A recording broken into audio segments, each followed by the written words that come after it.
The night sky burst with stars as a gunshot tore through the crisp autumn air of Laramie, Wyoming Territory, 1875. Mason Jenkins slowed his chestnut mare to a halt at the town's edge, his keen eyes scanning the moonlit street where a woman lay crumpled in the dust, blood seeping through her torn dress.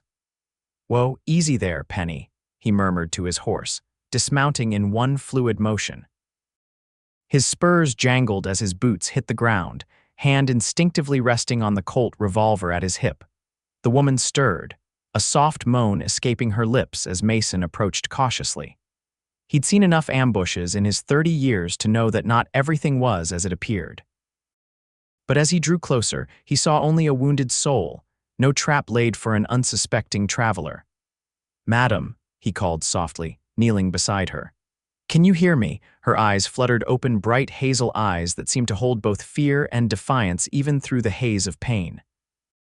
Blood trickled from a wound on her upper arm, and her face was bruised, a cut above her eyebrow bleeding freely. "Don't touch me," she whispered hoarsely, attempting to scramble backward despite her injuries. "I'm not going to hurt you," Mason said, raising his hands to show he meant no harm. His weathered face, framed by dark brown hair that curled slightly at his collar, remained calm and steady. "You're bleeding badly. Let me help you." The woman, no more than 25 by his estimation, clutched her wounded arm and stared at him with suspicion. Her long auburn hair had come loose from its pins and framed a face that, despite the dirt and blood, held a striking beauty. "I can manage," she said, her voice stronger now but trembling with pain. Mason stayed where he was, patient as the mountains in the distance. "My name's Mason Jenkins. I've got a place not far from here. Clean water bandages," he paused, noting how she swayed slightly. "Or I can take you to the doctor in town if you'd prefer." "No," the word burst from her lips with unexpected force. "No doctors, no town." Interesting, Mason thought. She was running from something or someone. "All right then," he nodded, not pressing further. "What's your name?" She hesitated, clearly weighing whether to trust him with even that small piece of information. "Lillian," she finally said. "Lillian Greeley." "Well, Miss Greeley, you've got two choices as I see it. You can stay here bleeding in the street until whoever did this to you comes back, or you can let me help you." A distant shout from the direction of town made her flinch. Her eyes darted toward the sound, then back to Mason. "Fine," she conceded, her voice barely audible. "But I'll be on my way by morning." Mason nodded, making no promises he couldn't keep. "Can you stand?" He offered his hand, but Lillian ignored it, struggling to her feet only to have her knees buckle beneath her. Mason caught her before she hit the ground, feeling her tense at his touch. "I'm just going to help you onto my horse," he explained calmly, supporting her weight. "Nothing more." The journey to Mason's homestead took nearly an hour, with Lillian seated in front of him on Penny, her body rigid despite her weakening condition. By the time they arrived at the modest cabin nestled against the foothills, her head lolled against his chest, consciousness fading. Mason's home was simple, but solid, a testament to 5 years of hard work since he'd left his life as a hired gun behind. A small barn stood nearby where he kept Penny and 2 other horses, along with a milk cow and some chickens. A creek bubbled nearby, providing clear water year-round. He carried Lillian inside, laying her gently on his bed in the corner of the one-room cabin. In the lamplight, he could see her wounds more clearly. The gunshot had grazed her upper arm, leaving a nasty furrow but thankfully not lodging any lead inside. The cut above her eyebrow needed stitching, and bruises were forming on her jaw and cheekbone.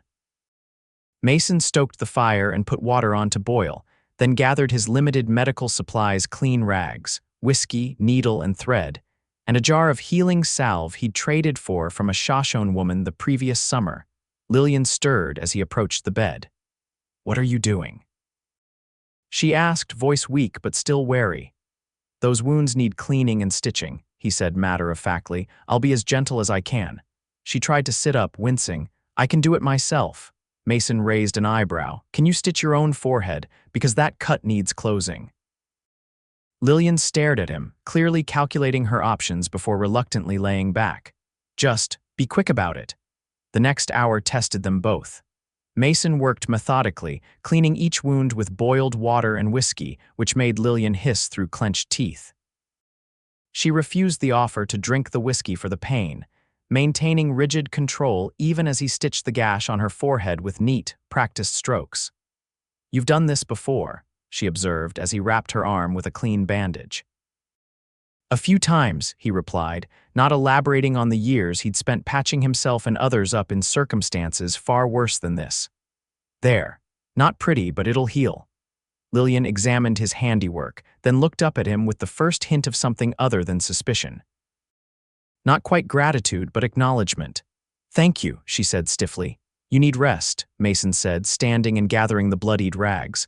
"I'll sleep by the fire, you take the bed." "I told you I'll be gone by morning," she reminded him, though her eyelids were already growing heavy. Mason didn't argue. "We'll see." Morning found Lillian still deep in slumber, her body claiming the rest it desperately needed to heal. Mason moved quietly around the cabin, preparing coffee and a simple breakfast of cornbread and bacon. He'd already been out to tend the animals, the morning chores as familiar to his hands as the grip of his revolver had once been. He was slicing bread when he heard the rustle of bed covers. Turning, he saw Lillian attempting to rise, her face pale with the effort. "Morning," he said calmly. "Coffee's hot if you want some." She managed to sit up, wincing as the movement pulled at her stitches. "What time is it?" "Just past 8. Mason poured a mug of coffee and brought it to her, along with a plate of food. "You should eat." Lillian looked at the offerings suspiciously but took the coffee, wrapping both hands around the warm mug. "I need to leave." "In your condition," Mason shook his head, "you'd make it about 100 yards before falling off whatever horse you stole." Her eyes flashed. "I'm not a thief." "Never said you were." Mason returned to the table, giving her space. "But you are running from something or someone." Lillian sipped her coffee, saying nothing. "Look," Mason continued, "I don't need to know your business. But those wounds need a few days to heal before you go anywhere, unless you fancy them opening up again and getting infected." "Why are you helping me?" she asked abruptly. "What do you want?" The question hung in the air between them, loaded with implications of the dangers a lone woman faced in the territories. Mason met her gaze steadily. "Nothing. Contrary to what you might believe, Miss Greeley, not every man is looking to take advantage of a woman in distress." "My experience suggests otherwise," she muttered. "Then you've had poor luck with men," Mason replied evenly. "But that doesn't make all of us villains." Lillian studied him, then slowly reached for the plate of food. 3 days, she said finally. "I'll stay 3 days to heal." "Then I'm moving on," Mason nodded. "Fair enough." Those 3 days established a cautious rhythm between them. Lillian kept to the cabin, resting and regaining her strength while Mason went about his daily work, tending livestock, repairing fences, and hunting. They spoke little, but Mason could feel her watching him, assessing his movements, his habits, perhaps looking for signs that he was not the decent man he claimed to be. On the evening of the second day, as Mason cleaned his rifle at the table, Lillian finally broke the silence that had settled between them. "It was my husband," she said suddenly. Mason looked up, waiting for her to continue. "The one who did this." She gestured to her face, the bruises now yellowing at the edges. "Frederick Greeley, he's a banker in Laramie," she laughed bitterly. "A respected member of the community." Mason set down his cleaning cloth. "Is he looking for you?" "Undoubtedly." Lillian's fingers traced the edge of the bandage on her arm. "He shot at me when I tried to leave. Said if he couldn't have me, no one would." The cold matter-of-factness in her voice told Mason this wasn't the first time her husband had raised a hand or worse against her. "How long were you married?" he asked quietly. 3 years. Her gaze moved to the window where the setting sun painted the plains in shades of orange and gold. "It wasn't always like this, or perhaps it was, and I was too young and foolish to see it." "You're neither young nor foolish for trusting someone who promised to care for you," Mason said. Lillian turned back to him, surprise flickering across her face at his words. "I should have left sooner," she said after a moment. "Before." She trailed off, her hand moving unconsciously to rest on her abdomen. Mason felt a chill despite the warmth of the cabin. "Did you lose a child?" he asked gently.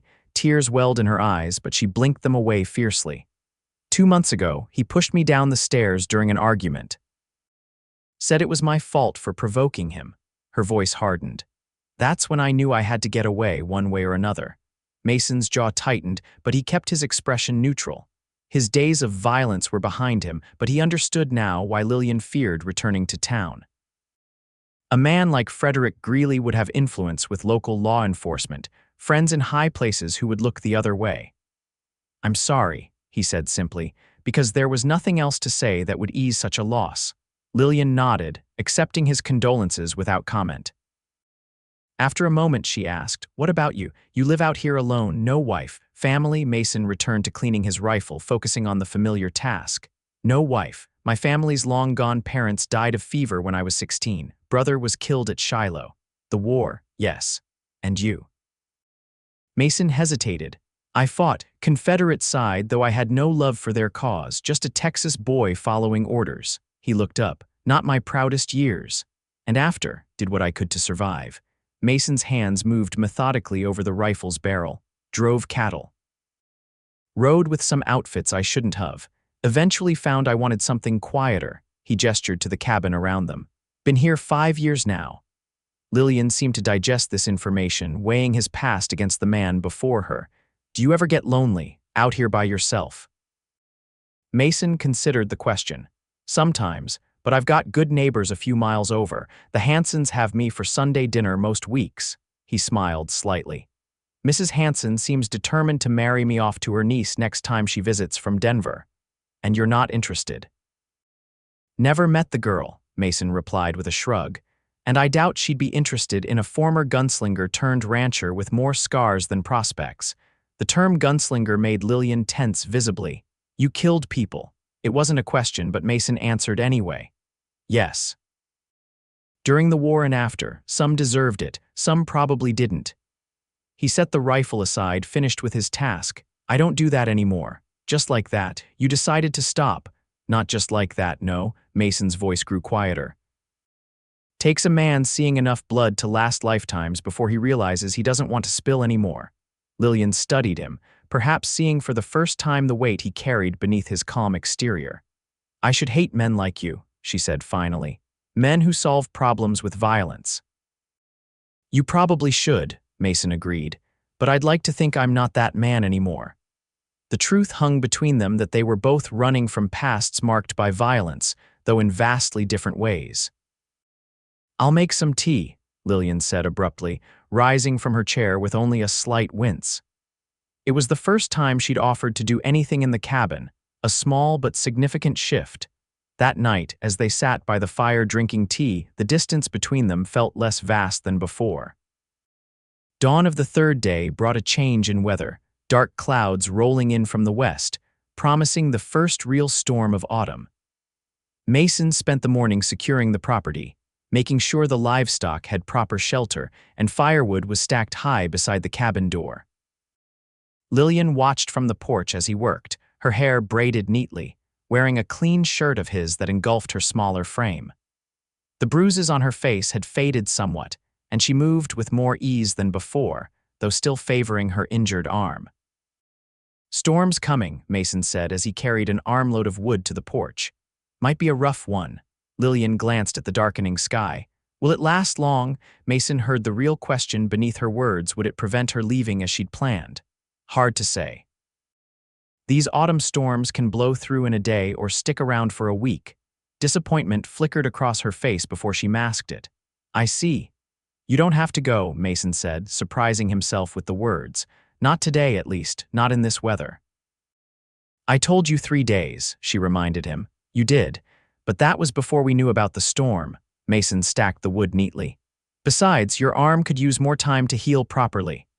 Lillian seemed to war with herself, desire for freedom battling practical concerns. "I don't want to impose further. It's no imposition." Mason straightened, meeting her eyes. "Truth is, I've grown accustomed to the company." A faint smile touched her lips, the first he'd seen. "Even when that company barely speaks and watches you like you might turn into a rattlesnake at any moment," Mason chuckled.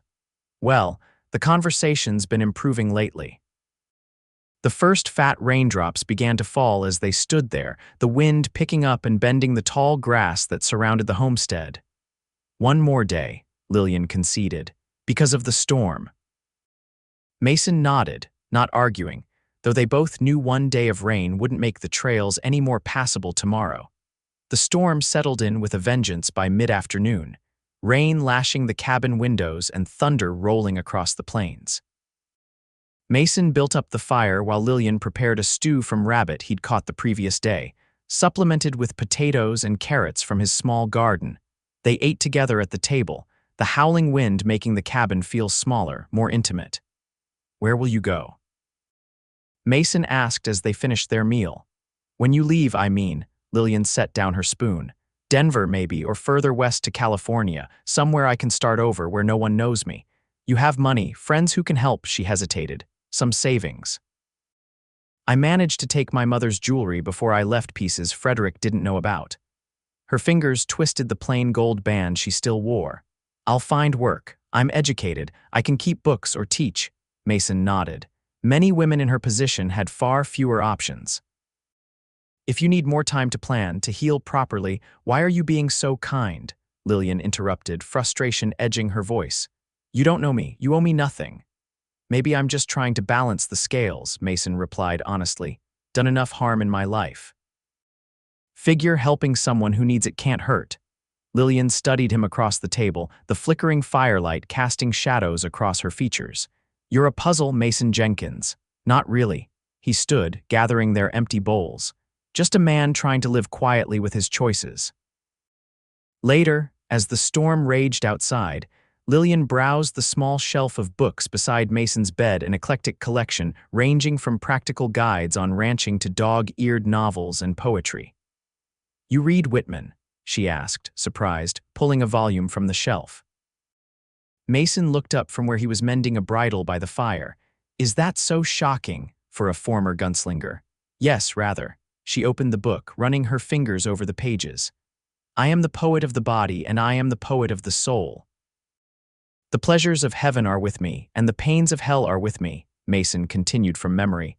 "The first I graft and increase upon myself, the latter I translate into a new tongue." Lillian looked at him with new eyes. "You truly are full of surprises." "My mother taught literature before she married," Mason explained, returning to his work. "She made sure my brother and I knew there was more to life than cattle and horses." He smiled faintly at the memory. "Father called it impractical, said poetry wouldn't help us survive out west." Was he right? Mason considered the question. "About survival, maybe, but there's more to living than just surviving." He set the bridle aside. "At least I'd like to think so." That evening, as the storm reached its peak, they sat before the fire reading Mason from a volume of history, Lillian from the Whitman. The domesticity of the scene wasn't lost on either of them, this unexpected peace they'd found in the midst of their separate turmoils. When Lillian finally retired to the bed, Mason made his usual pallet by the fire. He was nearly asleep when her voice came softly through the darkness. "Mason?" "Yes," a pause. "Thank you, not just for the medical care, but for..." She seemed to search for the right words. "For treating me like a person, with dignity." The simplicity of her gratitude for something so basic struck him deeply. "Good night, Lillian," he said gently. "Good night." The storm continued for 2 more days, making any thought of travel impossible as creeks overflowed and trails turned to mud. Neither of them mentioned Lillian's planned departure again, tacitly agreeing to wait out the weather. During those days, the tentative trust between them grew. Lillian helped with indoor chores, insisted on cooking meals, and even laughed at Mason's dry observations about his more troublesome livestock. The sound of her laughter transformed her face, making Mason realize how young she truly was beneath the weight of her experiences. On the 3rd morning, they woke to silence the storm had passed during the night, leaving behind a washed, clean world sparkling with raindrops in the early sun. Mason found Lillian on the porch, gazing out at the landscape. "Beautiful morning," he commented, joining her. "Yes." Her voice held a note of resignation. "The trails will be drying out soon." Mason leaned against the porch rail. "Not for a couple of days, at least. That was a significant amount of rain." Lillian turned to him, her expression unreadable. Are you suggesting I stay longer? I'm stating a fact about the condition of the trails, Mason replied carefully. What you do with that information is entirely your choice. The corner of her mouth lifted slightly. Always so careful with your words. Force of habit, Mason admitted. In my previous life, saying the wrong thing could get a man killed. And now, he looked out at his land modest compared to some, but his own, worked with his own hands. Now I'm just trying not to drive away the first good company I've had in years. The honesty in his voice seemed to surprise her.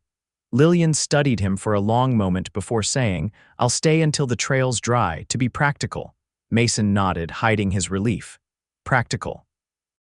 That evening, as they sat at the table playing a game of checkers Mason had carved himself, a sound outside caught his attention.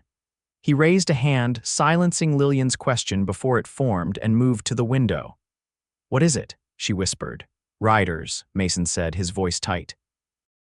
3 of them. The color drained from Lillian's face. Frederick, can't tell yet. Mason reached for his rifle, checking that it was loaded. Stay away from the windows. The hoofbeats grew louder, approaching the cabin directly rather than trying to conceal their presence. Mason moved to the door, positioning himself to see the visitors while keeping his body between them and Lillian. 3 men rode into the yard, their horses' mud splattered from the trail. The man in front, well-dressed despite the travel conditions, had the unmistakable look of prosperity about him, a banker's prosperity. The other 2 were rougher types, hired muscle by the look of them. Mr. Jenkins, the well-dressed man called Mason Jenkins. Mason stepped onto the porch, rifle held casually but ready. That's me. Frederick Greeley, the man introduced himself, confirming Mason's suspicion. I believe you have something that belongs to me. Nothing here belongs to you, Mr. Greeley, Mason replied evenly. Frederick's polite expression hardened. My wife, Lillian, we know she's here. He gestured to one of the men beside him. Tom here tracked her from town before the storm washed away the trail. She's injured, probably confused. I've been worried sick about her. Mason's face revealed nothing, though inwardly he calculated his odds against 3 men not good, especially with Lillian potentially caught in the crossfire. I'm looking after a friend who was injured, he said carefully. I don't recall her mentioning a husband. Frederick's smile turned cold. My wife has been unwell, mentally unstable since our tragic loss. She may have told you all manner of stories.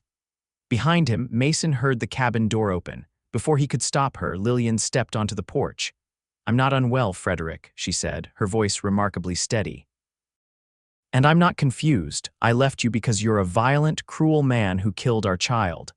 Frederick's face contorted with rage, the pleasant mask dropping entirely. You stupid woman. Always making a scene, always exaggerating. It was an accident. Pushing me down the stairs was an accident. Lillian challenged, stepping forward despite Mason's warning glance. Shooting at me when I tried to leave was an accident? You fell, Frederick insisted, looking to his companions as if for confirmation. And I fired into the air to stop you, to make you see reason. Mason kept his rifle ready, watching the other 2 men carefully. They hadn't drawn weapons yet, but their hands hovered near their sidearms. Mr. Greeley, Mason said, his voice deceptively calm. I suggest you leave my property. The lady has made her wishes clear. Frederick laughed, an ugly sound. The lady, you mean my wife? I have rights, Jenkins. The law is on my side. Not on my land, Mason replied. Here she's under my protection. Your protection, Frederick sneered. What are you to her, her lover? Is that it, Lillian? You left me for this. Rancher, he spat the word like an insult. I left you because you're a monster, Lillian said firmly. Mr. Jenkins has shown me more kindness in a week than you did in 3 years of marriage. Frederick's face flushed dark with anger. You're coming home with me now. He nodded to his companions, who began to dismount. Mason raised his rifle, aiming squarely at Frederick. That would be unwise. One of the hired men drew his pistol, but Mason was faster, shifting his aim and firing in one fluid motion. The bullet struck the man's shoulder, sending him tumbling from his horse with a cry of pain. The second man froze, hand on his gun but not drawing. Next one won't be so forgiving, Mason warned, already having re-aimed at Frederick. Frederick's confident demeanor faltered. You can't do this. I'll bring the sheriff. I have friends, I'm sure you do, Mason interrupted. But right now, you're trespassing on my property and threatening a woman under my protection. In Wyoming Territory, that's all the justification I need. A tense silence fell across the yard, broken only by the wounded man's groans. This isn't over, Frederick said finally, his voice tight with fury. She's my wife. Not for long, Lillian replied, stepping closer to Mason. I'll see to that. Frederick's eyes darted between them, calculating his options. After a long moment, he nodded to his unwounded companion to help the injured man back onto his horse. You've made a serious mistake, Jenkins, he said as they prepared to leave. Both of you have.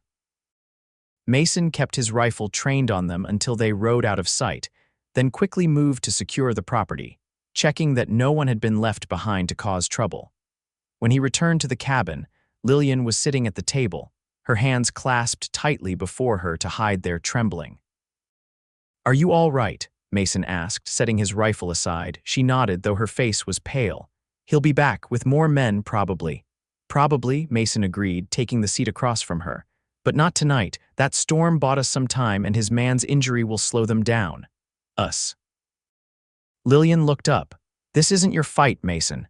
It became my fight when he rode onto my land making threats, Mason said simply. Lillian studied him, confusion evident in her expression. Why would you risk yourself like that? For me, a woman you barely know.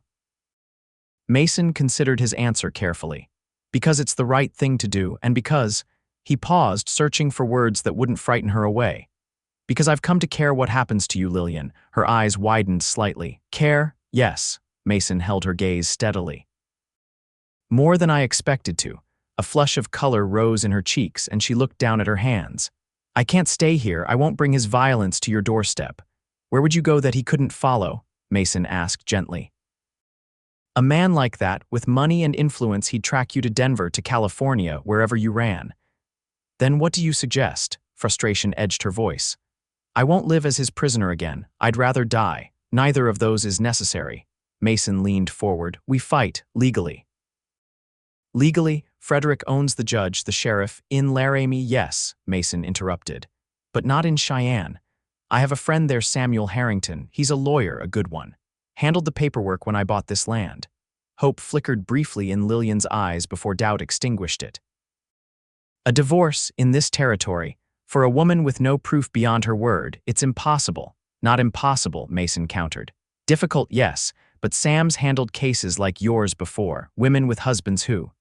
He didn't finish, not wanting to remind her of the specific horrors she'd endured. Lillian shook her head. Even if your friend took my case, it would take time. Frederick won't wait for legal proceedings. You saw him today, he'll come back with force. Then we'll be ready, Mason said firmly. I can get word to neighbors, people who'll stand with us. Why would they? For a woman they've never met against a prominent banker, Mason smiled slightly. Because Frederick Greeley isn't the only one with friends, Lillian. I may live quietly, but I've built relationships here, good ones, with people who know right from wrong. For the first time, Lillian allowed herself to consider the possibility that she might truly escape Frederick's control, not by running, always looking over her shoulder, but by standing her ground with allies beside her. It would be dangerous, she said finally. Life often is, Mason replied. But facing danger together is better than facing it alone. Lillian studied him, perhaps seeing beyond the calm exterior to the man who had once lived by his gun, but now offered to use his strength to protect rather than harm. Together, she repeated softly, the word carrying weight beyond its simple meaning. Mason nodded, not trusting himself to speak further. The feelings growing within him for this brave, wounded woman were unexpected and complex admiration, mixed with a deepening affection that he had no right to voice. Not when she was still legally bound to another man, still healing from betrayal. But in the quiet of the cabin, with danger temporarily held at bay, something shifted between them, an understanding, perhaps, that whatever came next, they would face it not as strangers thrown together by circumstance, but as allies who had chosen to stand together. The next morning, Mason rode out early to the neighboring Hanson farm, returning midday with news that heartened Lillian considerably. Olaf and his sons will ride over tomorrow, he reported as he unsaddled Penny. and they're spreading word to other homesteaders in the area. Frederick Greeley may have influence in town, but out here, people take care of their own. And I'm one of their own, Lillian asked skeptically, helping him carry supplies into the cabin. You're under my protection, Mason replied. That's enough for them. He set down the sack of flour he was carrying. Especially after I explained the situation. Olaf's daughter-in-law suffered at her first husband's hands before she escaped. They understand. Lillian paused, surprised. I didn't realize. That is, I thought I was alone in this. Mason's expression softened. You're not alone, Lillian, not anymore. The simple statement, delivered without drama or expectation, brought unexpected tears to her eyes. She turned away quickly, busying herself with organizing supplies to hide her emotion. I also sent a telegram to Sam Harrington in Cheyenne, Mason continued, giving her the moment she needed. Explain the basics of your situation. He'll be expecting us when we can travel safely. Us, Lillian turned back to him. You would go with me. If you'll allow it, Mason said carefully. Traveling alone would be risky given the circumstances. Lillian studied him, then nodded slowly. Thank you, I would. Welcome your company. That evening, they planned their strategy. Mason's homestead was defensible, but exposed a cabin on open land with good visibility in all directions, which worked both for and against them. We'll need to keep watch, Mason explained as they studied a rough map he'd drawn of the property. Day and night. Frederick will likely wait until dark to make his move. How many men do you think he'll bring? Lillian asked, her voice steady despite the fear Mason could see in her eyes. Depends on how much he's willing to spend, Mason replied honestly. Hired guns aren't cheap, and he'll need to be discreet. Too large a force would attract attention he doesn't want. And if they come in force anyway, Mason met her gaze. Then we withdraw. I have a line cabin up in the foothills, simple but secure. Good defensive position, hard to find if you don't know it's there. The practical discussion seemed to calm Lillian, giving her something concrete to focus on beyond her fears. As they finished their planning, she asked the question that had clearly been weighing on her mind. What happens after Cheyenne? If the divorce is granted, Mason leaned back in his chair. That would be your choice. You'd be free to go wherever you wanted. Start the new life you've been planning. And if I didn't know where I wanted to go? Her voice was carefully neutral, but her eyes held his with an intensity that made his heart beat faster. Then you'd be welcome to stay here, Mason said quietly, for as long as you wished. The implication hung in the air between them, not a declaration, not yet, but a door opening to possibilities neither had expected when she'd lain bleeding in the street just over a week ago. Lillian looked down at her hands. I shouldn't even be thinking of such things. Not while I'm still married, still in danger. No, Mason agreed. But when this is over, when you're truly free, a sound outside interrupted them, the distant but distinctive clopping of horses approaching at a steady pace. Mason was on his feet instantly, rifle in hand. Stay inside, he ordered, moving to the window. Away from the doors and windows. Heart pounding, Lillian did as instructed, pressing herself against the wall beside the fireplace as Mason peered cautiously through the window. After a tense moment, his shoulders relaxed slightly. It's Olaf Hansen and his sons, he reported. They've come early. Lillian released the breath she'd been holding as Mason opened the door to greet their allies. Olaf Hansen proved to be a mountain of a man, a Norwegian immigrant with hands like hams and a thick accent that belied his sharp intelligence. His sons, Eric and Leif, were similarly built, fair-haired giants who nodded respectfully to Lillian. We thought better to come tonight, Olaf explained as they gathered around Mason's table. My Ingrid had a feeling, woman's intuition, she calls it. He chuckled, though his eyes remained serious. In 30 years of marriage, I have learned not to question. I'm grateful, Mason said sincerely. We could use the extra eyes. We bring news also, Eric added, his accent lighter than his father's. 2 strangers asking questions in town today about Mason Jenkins and his property, about quickest routes here. Mason and Lillian exchanged glances. Frederick's scouts, she said quietly. Most likely, Mason agreed, turning back to the Hansens. Did they mention when their employer might be coming? Leif shook his head. Not directly. but they were buying supplies for several days' journey with multiple men and weapons. Then we prepare, Mason said grimly. Olaf, if you and your sons are still willing to stand with us, I'm thinking we should set up a rotation, watching the approaches to the property. Olaf nodded firmly. We stand with you, Mason, always.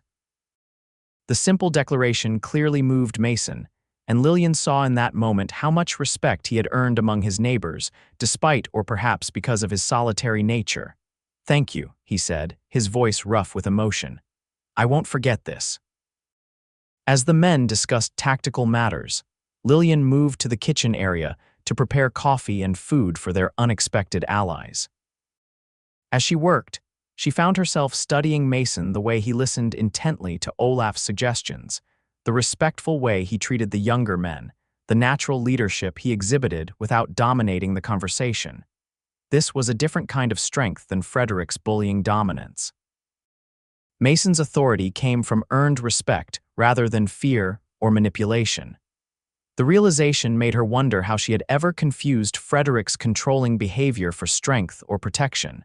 The night passed without incident, with the men taking turns keeping watch while Lillian tried to rest. Sleep proved elusive, however, her mind racing with fears and possibilities. Near dawn, she gave up the attempt and joined Mason on the porch, where he stood watching the eastern sky lighten gradually. You should be resting, he said without turning, somehow sensing her presence. I couldn't sleep, Lillian admitted, wrapping her shawl tighter against the pre-dawn chill. Mason nodded, understanding without need for explanation. They stood in comfortable silence for several minutes, watching as the first golden rays of sunlight touched the distant mountains. It's beautiful here, Lillian said softly. Peaceful. Usually, Mason agreed with a slight smile, when we're not preparing for a siege. The gentle humor surprised a laugh from her. Yes, aside from that minor detail. Mason turned to her then, his expression growing serious. Lillian, I want you to know whatever happens in the coming days, I don't regret helping you. Not for a moment. The sincerity in his voice touched something deep within her. Even though it's brought danger to your doorstep, disrupted your peaceful life. Some things are worth disruption, he said simply. Lillian studied his face in the growing light, the strong lines, the watchful eyes that could be so hard when facing threat yet so gentle when looking at her. Without fully intending to, she reached out, placing her hand lightly on his arm.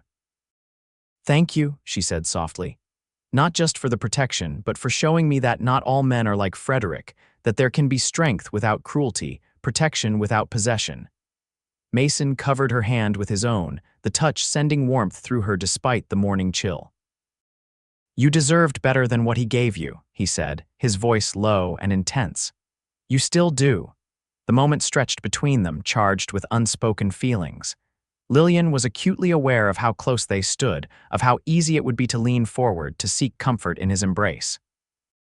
Before either could act on the impulse, the sound of approaching riders broke the spell. Mason's hand moved immediately to his gun as he stepped in front of Lillian, scanning the horizon. It's all right, he said after a moment, relaxing slightly. More neighbors coming to help. Throughout the day, a steady stream of homesteaders arrived at Mason's property, men and women who had dropped their own work to stand with a neighbor in need. By noon, nearly 20 people had gathered, bringing food, weapons, and determination. Lillian was overwhelmed by the show of support from people who knew her only, as the woman Mason Jenkins had taken under his protection. As she helped serve the noon meal to their defenders, an older woman with gray streaked hair pulled into a practical bun approached her. I'm Martha Wilson, she introduced herself, helping Lillian fill coffee cups. My husband Tom and I have the place about 5 miles east. It's kind of you to come, Lillian said sincerely. Martha waved away the thanks. Mason's a good man. Helped us rebuild after a fire took our barn 2 winters ago, never asked for anything in return. She studied Lillian with shrewd eyes. And we women have to stick together, especially against men who think they own us. Lillian stiffened slightly. You know about my situation. Enough, Martha replied gently. I had a sister once in similar circumstances. She didn't make it out. The older woman's eyes grew distant with old grief. That was before the war, back in Kentucky. I've always wondered if I could have done more to help her. I'm sorry, Lillian said, genuinely moved. Martha refocused on her, determination replacing sorrow. Don't be sorry, be strong. You've already shown more courage than many by leaving. Now finish what you started. The straightforward encouragement bolstered Lillian's resolve. As she moved among the gathered neighbors, she heard snippets of conversation that made clear Frederick Greeley's reputation had preceded him. These hard-working settlers had little love for a town banker who profited from their struggles, and even less for a man who would abuse his wife. By mid-afternoon, they had organized into watches, with clear signals and protocols established for various scenarios. Mason's cabin became the command center, with the barn and outbuildings incorporated into their defensive strategy. As darkness fell, Mason gathered everyone for final instructions. Remember, our goal is to protect Lillian and prevent Greeley from taking her by force. We don't want bloodshed if it can be avoided. And if it can't, one of the men asked bluntly, Mason's expression hardened. Then we do what's necessary to defend our own. But let them fire the first shot. I want the law clearly on our side when this is over. Lillian, standing at Mason's side, felt a surge of gratitude for his foresight. Even in preparing for potential violence, he was thinking ahead to her future safety and legal standing. The night settled around them, the homestead falling quiet except for the soft movements of the watchers at their posts. Mason insisted that Lillian rest while he took first watch, and this time exhaustion overcame her anxiety, allowing her to fall into a light sleep. She woke suddenly hours later, instantly alert. Something had changed in the atmosphere of the cabin. Mason stood by the window, his posture tense. "What is it?" she whispered, rising to join him. "Signal from the south ridge," he replied quietly. "Riders approaching, at least 8, maybe more." Lillian's heart raced, but she kept her voice steady. "Frederick, most likely. They're moving cautiously, keeping to the tree line." Mason turned to her, his expression grave. "Stay inside. If things go badly, Eric knows to get you to the line cabin. And you?" she asked, unable to keep the fear from her voice. Mason's eyes softened momentarily. "I'll be fine. I've faced worse odds." Before she could respond, a soft whistle came from outside the signal they'd established. Mason moved to the door, rifle ready. "They've stopped just beyond the creek," Olaf reported in a hushed voice. "Setting up positions. Looks like they plan to wait until first light." Mason nodded. "Smart. They don't know the terrain well enough to risk a night assault." He glanced at Lillian, who had moved to stand in the doorway despite his instructions to stay inside. "It gives us time to strengthen our position." The next hours passed in tense preparation. Mason insisted that the women and younger boys take shelter in the root cellar beneath the cabin floor, but Lillian refused to hide. "This is my fight," she told him firmly. "I won't cower while others risk themselves for me." Mason looked like he wanted to argue but respected her decision. "Stay low and away from the windows," was all he said. As the eastern sky began to lighten, revealing the landscape in shades of gray, a single rider emerged from the tree line, approaching the homestead at a deliberate pace. "Frederick," Lillian confirmed, recognizing her husband's distinctive posture even at a distance. Mason positioned himself on the porch, rifle visible but not aimed, as Frederick Greeley reined his horse to a stop at a safe distance from the cabin. "Jenkins," he called. "I see you've gathered quite the army of dirt farmers to protect my wayward wife." "State your business, Greeley," Mason replied evenly. "You're trespassing." Frederick laughed, the sound carrying clearly in the still morning air. "I've come for what's legally mine. My wife has suffered some kind of breakdown since our child's tragic loss. She needs proper care, which I'm prepared to provide." "The only care she needs is to be free of you," Mason said, his voice hardening. "We know what you did to her, what you did to your unborn child." Frederick's pleasant expression faltered. "Lies, the desperate fabrications of a woman not in her right mind." "Then why bring armed men to retrieve her?" Mason challenged. "If this is simply a concerned husband coming for his wife, why the show of force?" "Protection," Frederick replied smoothly. "The wilderness is dangerous, and you, Mr. Jenkins, have a certain reputation from your younger days." Mason remained impassive, though Lillian, watching from inside, saw his jaw tighten. "Here's how this will be," he said after a moment. Miss Greeley is under my protection and the protection of every person on this property. She'll be traveling to Cheyenne to file for divorce on grounds of cruelty. If you contest it, you'll face not only her testimony, but that of everyone here who's seen her injuries and heard her account." Frederick's face darkened with anger. "You have no right. I have every right to protect someone seeking refuge on my land," Mason interrupted. "Now, you can leave peacefully and handle this matter legally in Cheyenne, or you can try to take her by force. But I warn you, these people behind me aren't hired guns. They're homesteaders protecting one of their own. They'll fight to the last, and they all have families who know exactly where they are and why." Frederick glanced around, clearly assessing the defenders visible at various positions around the property. His confidence visibly wavered as he realized the implications of Mason's warning that any violence here would not be easily covered up or explained away. "Lillian belongs with her husband," he insisted, but with less conviction than before. The law also prohibits assault, attempted murder, and causing the death of an unborn child," Mason said coldly. "How would your standing in Laramie survive those charges, Mr. Greeley? How would your bank fare when people learn the truth about its respected owner?" Frederick's face contorted with fury. "You think you've won. This isn't over, Jenkins, not by a long shot." "For today it is," Mason replied steadily. "Take your men and go." For a tense moment, Lillian thought Frederick might order an attack despite the odds, but after staring hatefully at the cabin, he wheeled his horse around and galloped back toward the tree line. "He's retreating," Olaf reported from his position. "All of them, heading back toward town." A collective sigh of relief went through the defenders, but Mason remained vigilant. "Keep the watches in place," he ordered. "This might be a feint." But as the hours passed with no sign of Frederick's return, it became clear that he had indeed withdrawn, at least temporarily. "He'll try again," Lillian said that evening as their neighbors began to depart in small groups, leaving only the Hansons to maintain the watch overnight. "Maybe not with force, but he won't give up easily." "I know," Mason agreed, pouring her a cup of coffee. "But he'll have to be more careful now, more subtle. And that gives us time to get to Cheyenne, to start legal proceedings that will make it harder for him to act against you." Lillian wrapped her hands around the warm mug. "Do you really think a divorce is possible?" "For someone like me against someone like him," Mason sat across from her. "It won't be easy," he admitted. "But Sam Harrington is good at what he does, and the law in Wyoming Territory is more favorable to women than in many places." He reached across the table, hesitantly covering her hand with his. "You won't be fighting alone, Lillian." The simple touch, the reassurance in his voice brought unexpected tears to her eyes. "Why do you care so much about what happens to me?"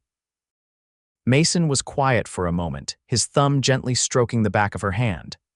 "When I found you that night, bleeding in the street, something in me recognized something in you," he said finally. "A kind of wounded determination I understood. You were hurt but unbowed." He met her gaze directly. "I admired that, and as I've come to know you, that admiration has only grown." "Admiration," Lillian repeated softly. "Is that all?" The question hung between them, loaded with implications neither had dared voice until now. "No," Mason admitted, his voice dropping to a near whisper. "That's not all, but you're still married, still healing. It wouldn't be right to speak of other feelings now." Lillian turned her hand beneath his, interlacing their fingers. "And if I want you to speak of them anyway, if I need to hear them to find the courage for what lies ahead." Mason studied her face, perhaps searching for signs that she was asking out of desperation rather than genuine feeling. Whatever he saw must have reassured him, for he took a deep breath and said, "Then I would tell you that in the short time I've known you, Lillian Greeley, you've awakened feelings in me I thought long dead. That I find myself thinking of you first upon waking and last before sleeping.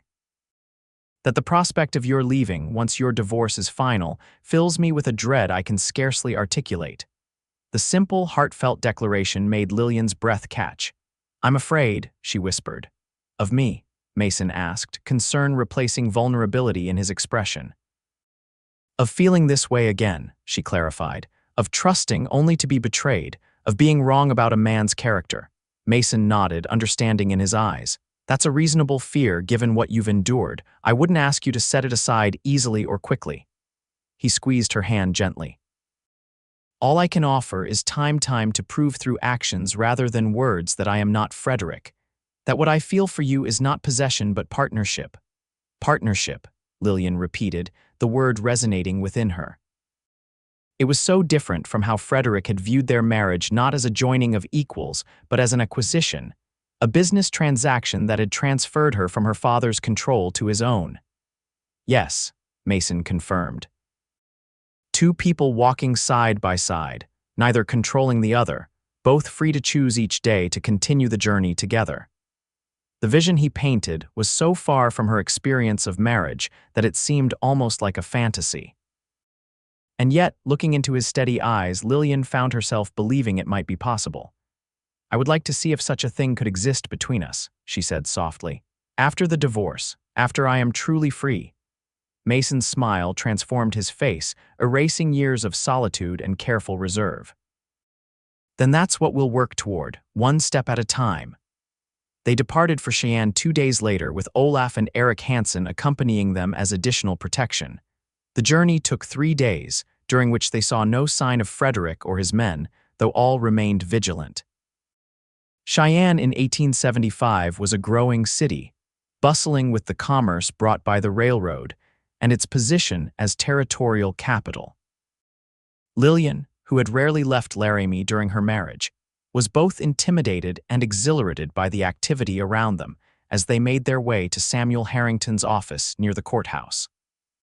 Sam Harrington proved to be a surprise, a small, wiry man with spectacles and a gentle manner that belied his reputation as a fierce advocate in court. He welcomed them warmly, his friendship with Mason evident in their greeting. Mason has explained your situation in broad terms, Mrs. Greeley, he said once they were settled in his office.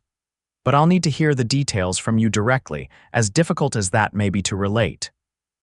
For the next hour, Lillian recounted her marriage to Frederick, the early signs of his controlling nature that she had dismissed, the gradual escalation of verbal abuse to physical violence, the final, terrible incident that had caused her to lose their child, and her desperate escape. Sam took meticulous notes, occasionally asking clarifying questions but never expressing doubt or judgment. When she finished, he removed his spectacles and rubbed the bridge of his nose. Mrs. Greeley, I won't mislead you, he said frankly. Divorce cases are challenging, particularly when they involve prominent citizens like your husband. However, Wyoming Territory has more progressive laws regarding women's rights than many parts of the country, and the grounds of cruelty are well established here. What about proof? Lillian asked. It's my word against his. Your injuries provide physical evidence, Sam pointed out, and Mason's testimony regarding your condition when he found you will carry weight. Additionally, if we can find others in Laramie who witnessed your husband's behavior or its effects, servants, neighbors, perhaps even your doctor, their statements would strengthen our case considerably. Frederick was careful, Lillian said doubtfully. He maintained a perfect public image. Men like that always make mistakes, Sam assured her. They become overconfident, and I have contacts in Laramie who can make discreet inquiries. He leaned forward. Mrs. Greeley, I believe we can build a compelling case. It won't be quick or easy, but I believe it's winnable. The assessment, while cautious, gave Lillian her first real hope that freedom might be possible through legal means rather than perpetual flight. What do we do now? She asked. I'll prepare the petition for divorce immediately, Sam replied. Once filed, it will establish legal proceedings that will make it more difficult for your husband to act against you without consequences. He glanced at Mason. In the meantime, you should remain somewhere safe, away from Laramie. She can stay with me, Mason said without hesitation. My property is defensible, and we have neighbors willing to help if needed, Sam nodded. Good. I'll also request a temporary restraining order, though enforcing it in a remote area can be challenging. He began gathering papers. I'll need a few days to prepare everything properly. Can you remain in Cheyenne until then? Mason glanced at Lillian, who nodded. Yes, he confirmed. We'll find accommodation. They took rooms at a respectable hotel near the courthouse, adjoining rooms with a connecting door that remained firmly closed despite the growing closeness between them. Both understood that propriety was essential now, that anything that could be construed as impropriety might damage Lillian's case. The days in Cheyenne passed in a whirl of legal consultations, document signings, and careful planning. Sam worked tirelessly, using his connections to gather evidence and statements that might support Lillian's claims. To Lillian's surprise, he also insisted she meet with a female physician, Dr. Eleanor Bennett, who documented her healing injuries and took a detailed medical history, including the loss of her pregnancy. Dr. Bennett's testimony will be invaluable, Sam explained. As a medical professional with no personal connection to either party, her assessment carries significant weight. By the end of the week, the divorce petition had been filed, a temporary restraining order issued against Frederick, and a preliminary hearing date set for 3 weeks hence. "What happens now?" Lillian asked as they prepared to leave Cheyenne. "Now we return to the homestead and wait," Mason replied. "Sam will continue building the case. We'll need to return for the hearing, but until then, our focus should be keeping you safe." The journey back was uneventful, though all remained vigilant. As they approached Mason's property, Lillian felt a surprising sensation, that of returning home, though she had spent less than 2 weeks there before their trip to Cheyenne. The feeling only strengthened as they crested the final rise, and the cabin came into view, solid and welcoming in the afternoon sun. Olaf and Eric bid them farewell, returning to their own farm with promises to check on them regularly. As Mason helped Lillian down from her horse, their hands lingered together longer than strictly necessary. The tension between them had grown during their time in Cheyenne, a sweet, anticipatory tension built on deepening feelings and mutually understood restraint. "Welcome back," Mason said softly, his eyes holding hers. Lillian smiled, the expression coming more naturally than it had in years. "It's good to be back." The following weeks settled into a new rhythm. Mason returned to his ranch work, while Lillian took over much of the household management, finding unexpected satisfaction in creating a home that was peaceful and ordered. They received regular updates from Sam and Cheyenne, each one reinforcing the strength of their case while warning that Frederick was mounting a vigorous defense. "He's claiming you're mentally unstable," Sam wrote in one letter. "That the loss of your child unhinged your mind, causing you to fabricate accusations against him. However, Dr. Bennett's testimony directly contradicts this, as do statements we've gathered from several sources in Laramie, including your former housekeeper and a neighbor who once heard you crying after what she described as a terrible commotion." The news that others had known of her suffering without intervening brought mixed emotions for Lillian: anger that no one had helped, yet validation that her experiences were real and witnessed. As the date for the preliminary hearing approached, Mason noticed Lillian growing increasingly tense and withdrawn. One evening, as they sat by the fire after dinner, he finally addressed it directly. "What's troubling you?" he asked gently. "Beyond the obvious, I mean." Lillian stared into the flames for a long moment. "I'm afraid," she admitted. "Not just of seeing Frederick again, though that terrifies me. I'm afraid of what happens after." "After the divorce," she nodded. "All my life, I've been defined by my relationship to men, first my father, then Frederick. Even now, I exist in this limbo, still legally Lillian Greeley while living under your protection." She looked up at him, vulnerability clear in her eyes. "Who am I, Mason? Who am I when I'm not someone's daughter or wife? What will I become when this is over?" The question struck at the heart of something Mason had been considering himself. "Whoever you choose to be," he said simply. "That's the gift of freedom, the right to define yourself. And if I don't know how?" "If I've never had that freedom before," Mason moved to sit beside her on the small sofa, close but not touching. "Then you discover it day by day, choice by choice. You learn by doing, by trying things and seeing what feels right." He hesitated, then added softly, "And if you'll allow it, I'd be honored to witness that journey, to walk beside you as you find your way." Lillian turned to him, studying his face in the flickering firelight. "As what, my protector, my friend?" "As whatever you wish me to be," Mason replied honestly, "though I hope you know by now that my feelings run deeper than friendship." Lillian's hand found his, their fingers interlacing with now familiar ease. "I do know," she whispered, "and mine do too. But I'm still afraid that what I feel is gratitude, or dependency, or simply the natural response to your kindness after years of cruelty." "Those are reasonable concerns," Mason acknowledged, "and I would never want you to mistake relief for love. How will I know the difference?" Lillian asked, her voice small but determined. Mason considered the question seriously. "Time will tell. When you're truly free, when the danger has passed, and you no longer need my protection, if you still wish to be with me then, I'll believe it's love." The simplicity of his answer moved her deeply. This was so different from Frederick's possessive demands, his insistence that her feelings and choices should mirror his own. "Then we'll wait," Lillian said, squeezing his hand, "and we'll see what remains when the storm has passed." The day of the preliminary hearing arrived with a crisp autumn chill in the air.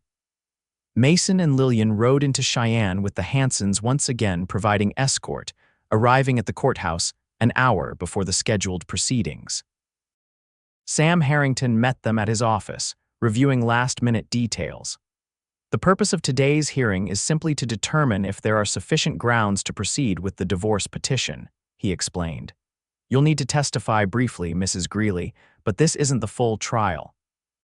We're asking the judge to allow the case to move forward based on the evidence we've gathered." Lillian nodded, her hands clasped tightly in her lap. She wore her best dress, borrowed from Martha Wilson and carefully altered to fit her smaller frame. "Will Frederick be there?" she asked, her voice steady despite her obvious anxiety.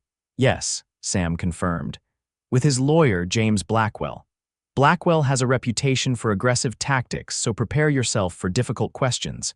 Remember, just answer truthfully and directly. Don't let him provoke you into emotional responses." As they walked to the courthouse, Mason stayed close to Lillian's side, acutely aware of her tension. At the entrance to the courtroom, he squeezed her hand briefly. "I'll be right behind you the whole time," he promised. "And regardless of what happens today, we'll face it together." The courtroom was smaller than Lillian had imagined, with worn wooden benches and a raised platform where the judge would sit. Several people were already present observers drawn by the scandalous nature of a divorce case involving a prominent banker. And there, in the front row on the opposite side, sat Frederick Greeley. He was immaculately dressed, his expression composed and confident as he conferred with a sharp-featured man who could only be his lawyer, Blackwell. Frederick looked up as they entered, his eyes locking with Lillian's across the room. She felt a momentary wave of the old fear, the reflexive terror that had governed so much of their marriage. But something had changed. The fear was still there, but it no longer paralyzed her. Behind it stood something stronger: resolve, dignity, and the knowledge that she was no longer alone. She held his gaze steadily until he looked away, a flicker of uncertainty crossing his face. That small victory gave her the courage to walk forward and take her place beside Sam at the plaintiff's table. The hearing proceeded with formal precision. Judge Carlton, a stern-faced man with graying sideburns, reviewed the petition and supporting documents before calling Lillian to testify. As she took the stand and swore to tell the truth, Lillian was acutely aware of Frederick watching her, his expression now one of concerned sympathy that she recognized as the mask he wore in public. It was the same expression he had used when explaining her bruises to dinner guests. "My poor Lillian, so clumsy, always falling," a performance of the devoted husband concerned for his fragile wife. Sam's questioning was gentle but thorough, guiding Lillian through an account of the critical incidents that had led to her flight: the escalating abuse, the push down the stairs that had resulted in her miscarriage, Frederick's attempt to shoot her when she tried to leave. Throughout her testimony, she kept her voice steady, her gaze direct, even as she felt Frederick's eyes boring into her. When she described the loss of their child, a collective murmur ran through the courtroom, quickly silenced by the judge's gavel. Then it was Blackwell's turn for cross-examination. The lawyer approached with a predatory smile that reminded Lillian uncomfortably of Frederick's expression just before he would strike her. "Mrs. Greeley, he began, his voice silky with false concern, you've painted quite a dramatic picture for the court today. Would you say you've always had a flair for the theatrical? Objection, Sam said immediately.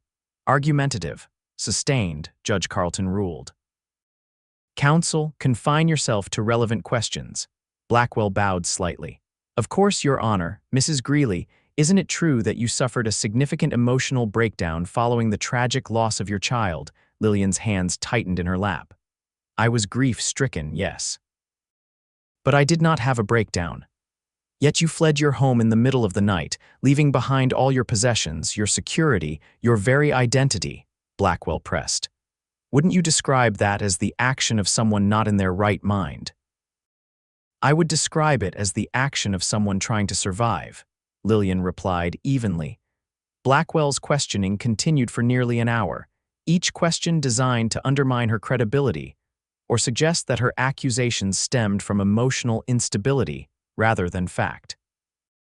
Through it all, Lillian maintained her composure, answering truthfully and directly as Sam had advised. When Mason was called to testify about finding Lillian injured in the street, Blackwell took a different approach, attempting to paint him as a disreputable character with ulterior motives. Mr. Jenkins, isn't it true that you have a history of violence, that you were once known as a gunfighter in Texas? Blackwell demanded. I fought in the war and afterward did what was necessary to survive, Mason replied calmly. I've never denied my past. And you expect this court to believe that your interest in Mrs. Greeley is purely chivalrous, that you took a beautiful, vulnerable woman into your home with no improper intentions. Mason's jaw tightened, but his voice remained steady. I offered Mrs. Greeley shelter and medical care because she needed it. Any decent person would have done the same. Yet she has remained in your home for weeks now, Blackwell continued. The two of you living together, unchaperoned, are you asking us to believe that nothing improper has occurred between you? Objection. Sam rose to his feet. Counsel is attempting to impugn Mrs. Greeley's character with baseless insinuations. I'm merely establishing the nature of the relationship between the witness and the plaintiff, Blackwell countered smoothly.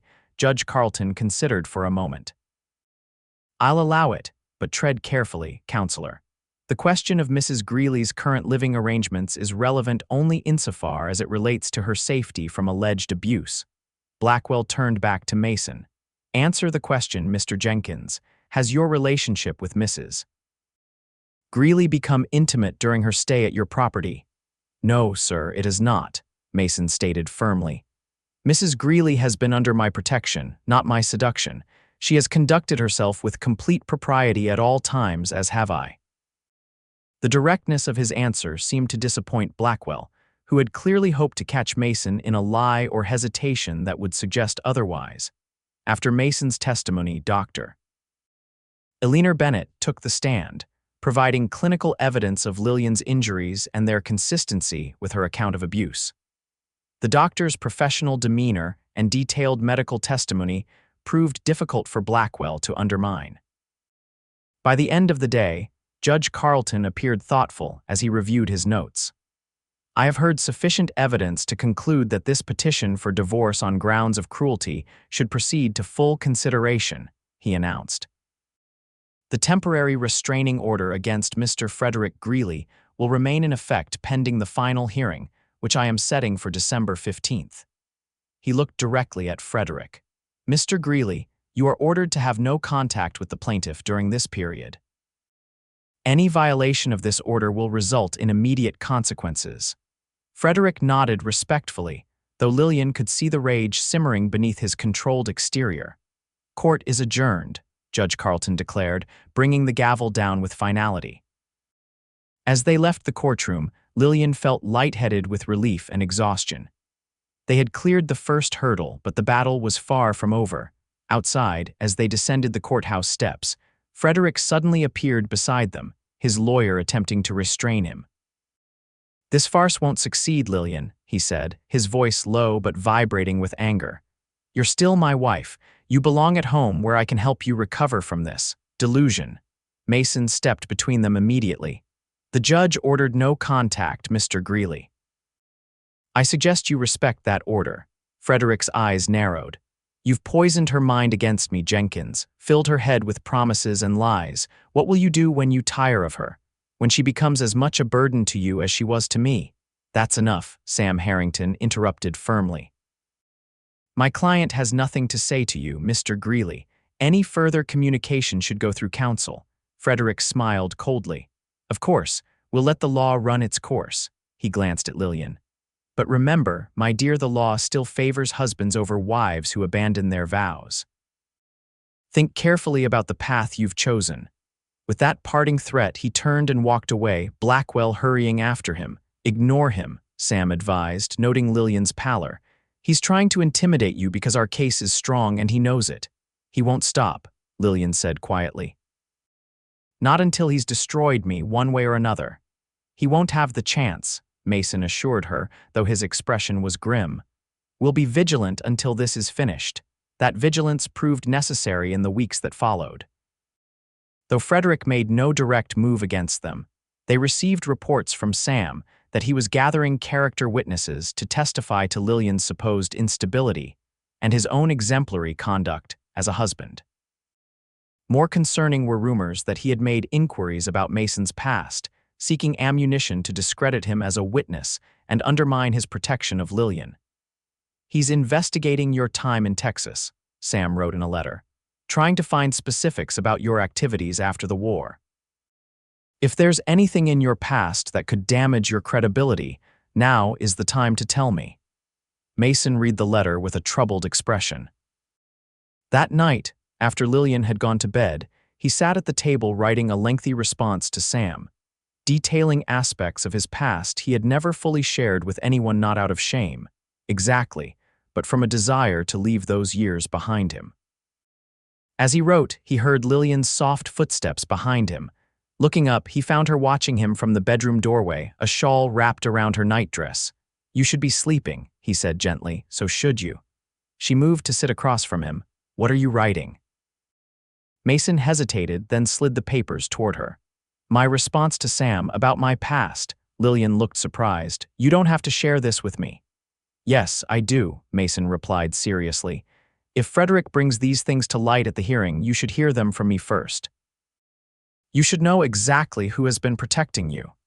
Lillian held his gaze for a long moment, then nodded and began to read. Mason watched her face as she absorbed the details of his years, after the war, the time spent riding with men who operated on both sides of the law, the gunfights that had earned him a reputation, the blood on his hands that no amount of honest living could fully wash away. When she finished reading, she looked up, her expression thoughtful rather than horrified as he had feared. You never killed except in self-defense or defense of others, she observed, referencing his detailed account. That doesn't make the men any less dead, Mason replied quietly. Lillian considered this. Do you regret your actions? Some, he admitted. The ones where I acted from anger or pride rather than necessity, but I can't claim I was forced into that life. I chose it for a time, and then you chose to leave it. She touched the paper gently. That choice matters too, Mason. Her understanding, her refusal to judge him solely for his worst moments, touched something deep within him. Frederick will use this to paint me as violent and dangerous, he warned, to suggest you've gone from one brutal man to another. But I know differently, Lillian said with unexpected fierceness. I know what real cruelty looks like, what real danger feels like. She reached across the table to take his hand. You are nothing like Frederick, nothing. The conviction in her voice humbled him. Thank you, he said softly. For seeing me as I am now, not just as I was then. Lillian smiled, the expression transforming her face. Isn't that what you've done for me, seen me as more than Frederick's broken wife? The insight struck Mason forcefully that they had each recognized in the other a person struggling to define themselves beyond their past, to build something new from the ruins of what had come before. Yes, he acknowledged, I suppose it is.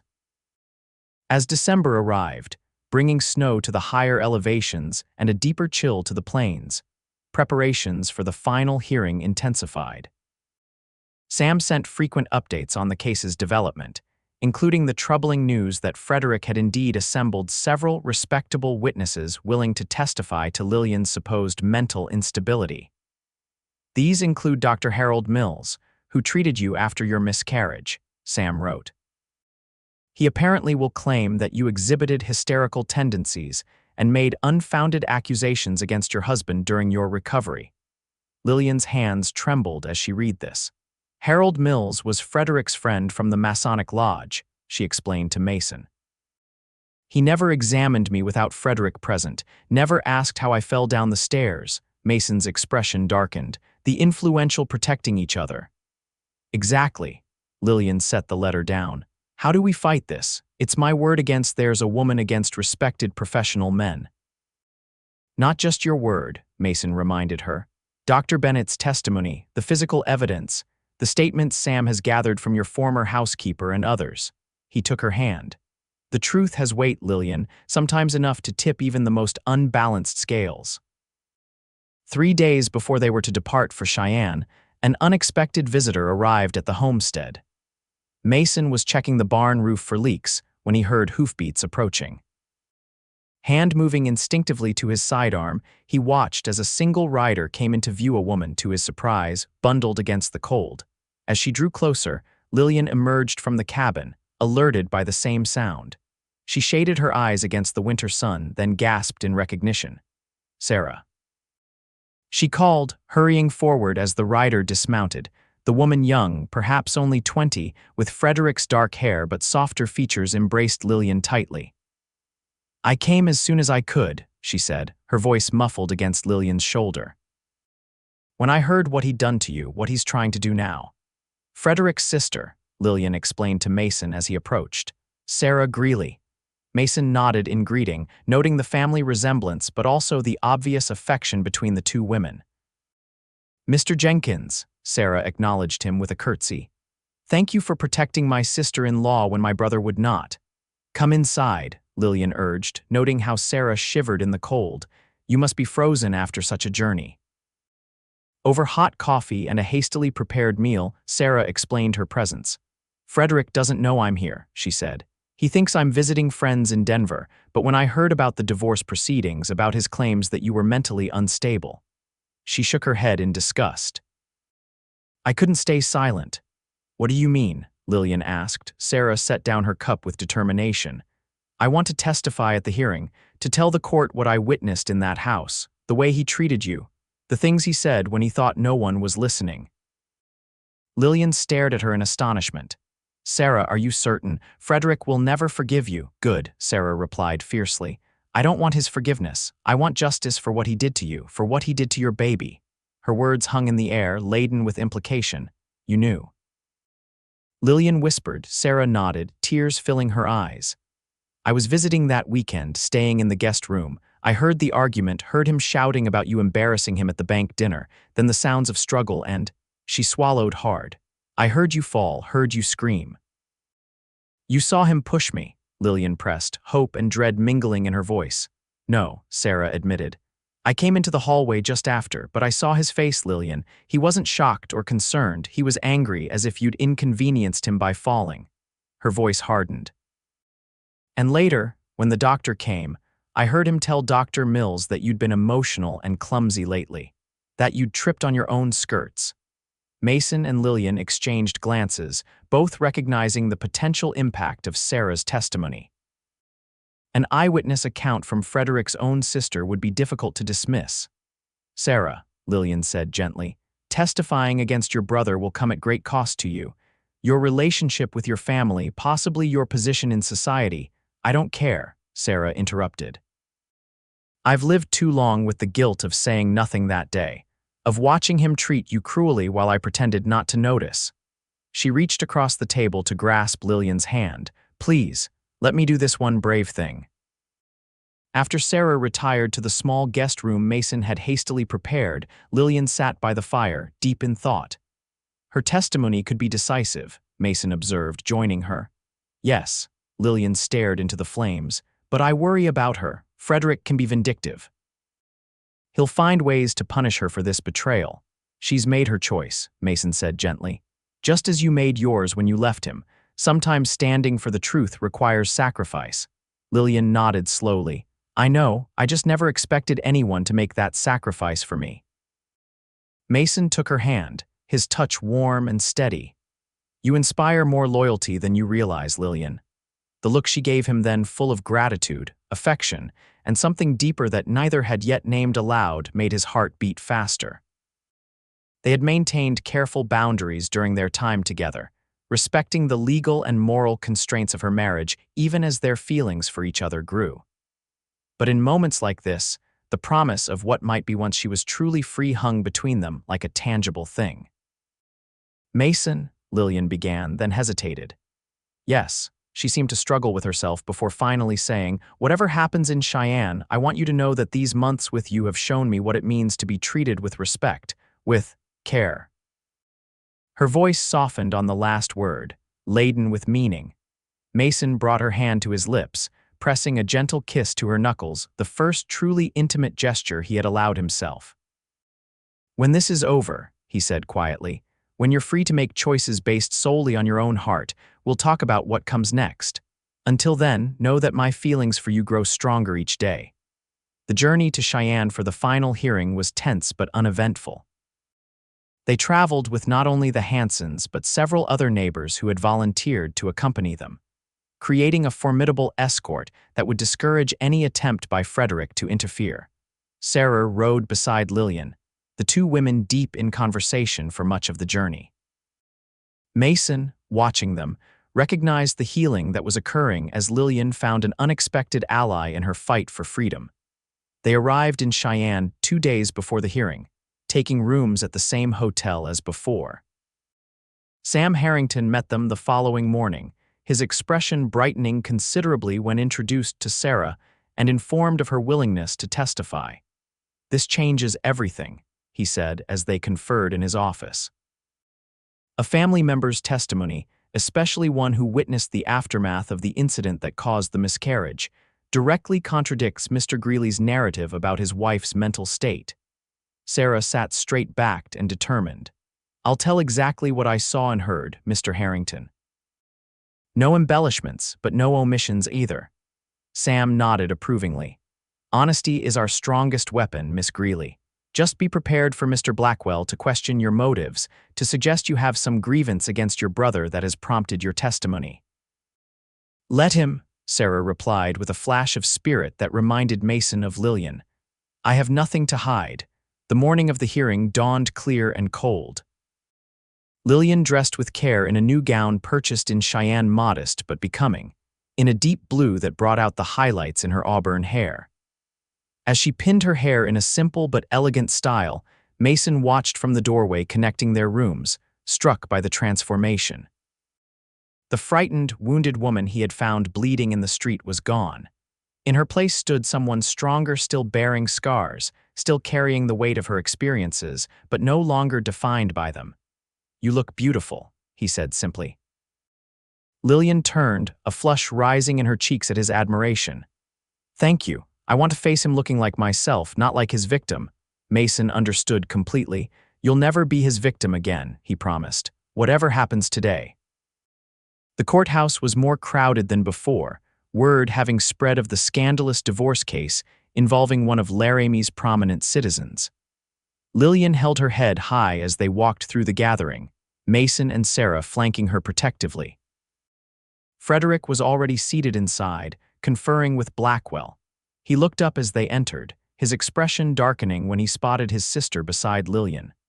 Sarah met his gaze unflinchingly, though Mason noticed her hands trembling slightly. Judge Carlton called the court to order promptly at 10 o'clock.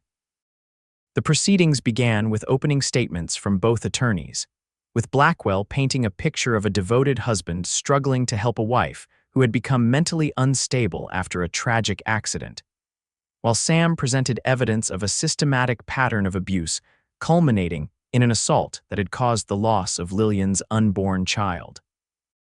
Lillian testified first, her account consistent with her previous testimony, but now supplemented with additional details about her life with Frederick, the gradual isolation from friends and family, the control over her movements and finances, the calculated way he ensured any abuse left marks only where clothing would hide them. Throughout her testimony, Frederick maintained an expression of pained concern, occasionally shaking his head as if saddened by her delusions. Only Mason, watching closely, noted the cold fury in his eyes whenever she described a particularly damning incident. Dr. Mills testified next for Frederick, claiming that Lillian had exhibited female hysteria following her miscarriage, making wild accusations against her husband that he attributed to her emotional distress rather than reality. "In your medical opinion," Blackwell asked, "is Mrs. Greeley mentally competent to make decisions regarding the dissolution of her marriage?" Dr. Mills hesitated just long enough to suggest careful consideration rather than rehearsed testimony. "I believe she is suffering from delusions related to her trauma," he said finally. "Her decision to abandon her home and husband suggests a mind not fully rational." Sam's cross-examination was methodical and devastating. "Dr. Mills, when you examined Mrs. Greeley after her fall, did you observe bruising consistent with a physical assault?" "She had bruising consistent with a fall downstairs," the doctor replied carefully. "Did you ask Mrs. Greeley, in private and away from her husband, how those injuries occurred?" Dr. Mills shifted uncomfortably. Mr. Greeley was concerned about his wife's condition. "It would have been inappropriate to exclude him from her care." "So you never spoke to your patient alone," Sam clarified, "despite examining injuries that might have indicated domestic violence." "Objection," Blackwell interrupted. "Counsel is leading the witness and implying facts not in evidence." "Sustained," Judge Carlton ruled. "Rephrase your question, Mr. Harrington." Sam nodded. "Dr. Mills, as a physician, are you familiar with the signs of physical abuse in women?" "In general terms, yes." "And did Mrs.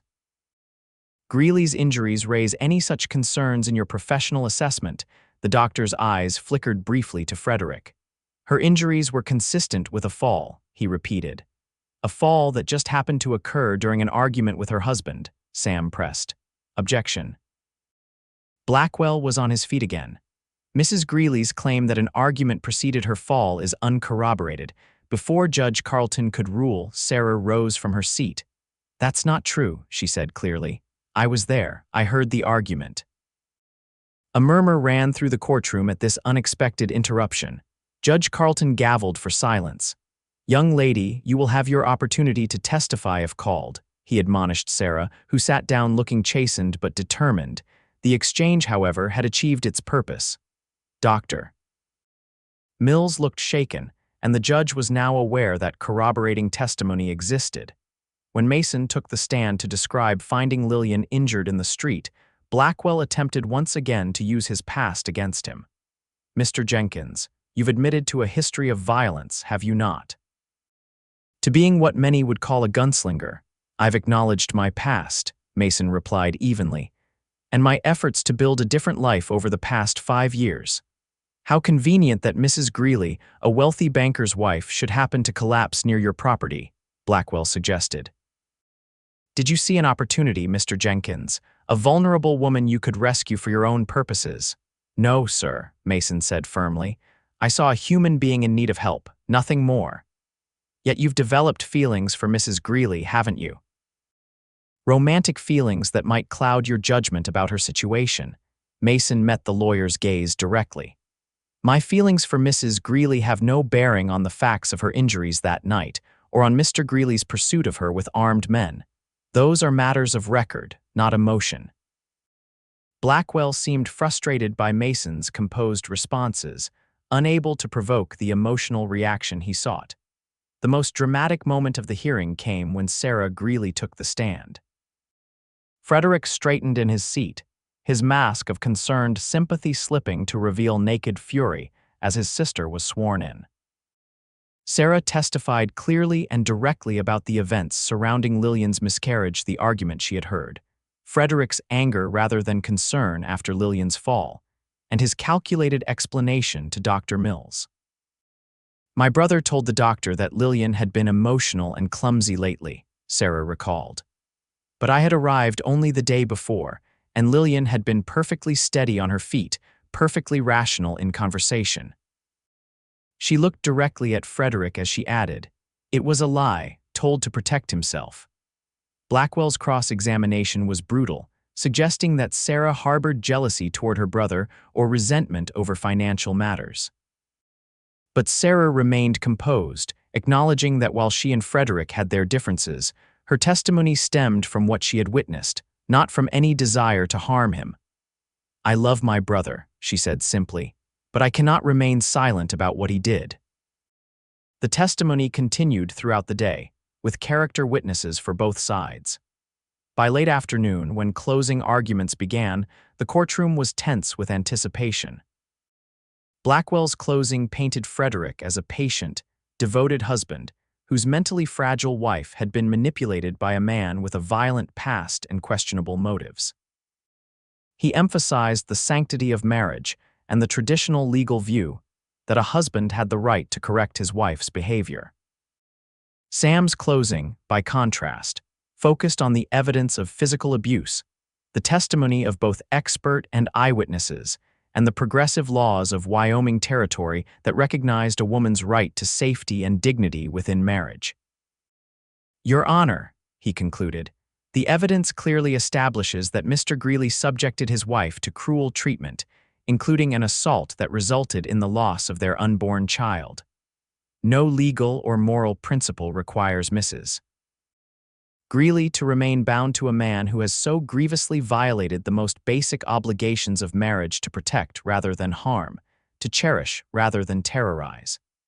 We ask that this court grant her petition for divorce and restore to her the freedom and dignity that are her right as a human being." Judge Carlton adjourned court to consider his ruling, announcing he would deliver it the following morning. As they left the courthouse, Mason noticed Frederick watching them, his expression no longer masked by pretense of concern. The naked hatred in his eyes sent a chill through Mason, reminding him that, regardless of the legal outcome, Frederick Greeley was not a man who accepted defeat gracefully. "Stay close tonight," he warned Lillian and Sarah as they returned to the hotel. "Don't go anywhere alone." Lillian nodded, understanding the unspoken concern. "Do you think he would try something? Here in Cheyenne, with the case still pending, a desperate man is unpredictable," Mason replied, not wanting to frighten her but unwilling to underestimate Frederick's capacity for violence. That evening, as they dined in the hotel restaurant with the Hansons and Sarah, Mason remained vigilant, his eyes constantly scanning the room for potential threats. When a waiter approached with a note for Lillian, he intercepted it, opening it himself before passing it to her. "It's from Sam," he explained, relieved. "He's received word that Judge Carlton is leaning in our favor." Lillian's face lit up with cautious hope. "Truly, apparently one of the court clerks is a friend," Mason said, scanning the note again. "It's not certain, but it's encouraging." Later, as they prepared to retire to their rooms, Lillian lingered in the connecting doorway between their chambers. "Mason," she said softly, "if the ruling goes in my favor tomorrow, if I am legally free." The implication in her unfinished sentence made his heart race. "Let's not get ahead of ourselves," he said gently, though everything in him wanted to cross the space between them, to take her in his arms as he had imagined doing so many times. "One step at a time, remember?" Lillian nodded, though disappointment flickered briefly in her eyes. "You're right, of course. Good night, Mason." "Good night, Lillian," he replied, watching as she closed the connecting door. Alone in his room, Mason paced restlessly, torn between hope for the future and concern about Frederick's potential for retaliation. Eventually, he settled in a chair by the window, watching the quiet street below until sleep finally claimed him in the early hours of the morning. The courthouse was even more crowded the next day, the spectators eager to hear Judge Carlton's ruling in what had become the most talked-about case in Cheyenne. Mason, Lillian, and Sarah arrived early, securing seats at the front beside Sam. Frederick and Blackwell entered moments later, Frederick's confident stride suggesting he expected victory despite the previous day's testimony. He nodded cordially to several prominent citizens in the gallery, playing the role of the respected banker unjustly accused. At precisely 10 o'clock, Judge Carlton entered, his expression giving no hint of his decision as he took his seat and called the court to order. After careful consideration of the testimony and evidence presented in the matter of Greeley versus Greeley, he began, I am prepared to render my judgment." The courtroom fell silent, every ear straining to catch his words. "The petition for divorce on grounds of cruelty is granted," he stated firmly. "I find that Mr. Frederick Greeley did subject his wife to cruel and inhuman treatment incompatible with the marriage relationship." A collective gasp went through the room. Beside Mason, Lillian sat perfectly still, as if afraid any movement might cause the judge to reconsider. "Mrs. Lillian Greeley is hereby restored to her maiden status," Judge Carlton continued, "and is awarded a settlement of $1,000 from the marital assets, to be paid within 30 days. He glanced at Frederick, who sat rigid with shock and fury. "Mr. Greeley, you are further ordered to have no contact with your former wife. Any violation of this order will result in contempt charges." With a final strike of his gavel, Judge Carlton concluded the proceedings and rose to leave the courtroom. For a moment, no one moved. Then Lillian turned to Mason, tears streaming down her face despite the smile that transformed her features. "It's over," she whispered. "I'm free." Mason took her hands in his own eyes suspiciously bright. "Yes," he agreed, his voice rough with emotion. "You're free." Sarah embraced her next, both women crying openly now, while Sam Harrington shook Mason's hand with genuine pleasure. "Congratulations, Mrs." he caught himself. "Miss Greeley." The judge's ruling was more definitive than I had dared hope, and the settlement amount generous by territorial standards. Across the aisle, Frederick stood abruptly and strode from the courtroom without a word, Blackwell hurrying after him. The fury in his face as he passed made Mason instinctively move closer to Lillian, his protective instincts still on high alert despite the legal victory. "We should leave Cheyenne as soon as possible," he murmured to Sam. "I don't trust him to accept this ruling peacefully." Sam nodded, understanding the concern. "I've arranged for your papers to be processed immediately. You can collect them from my office this afternoon and be on the road by nightfall if you wish." The celebration that followed at Sam's office was subdued but heartfelt.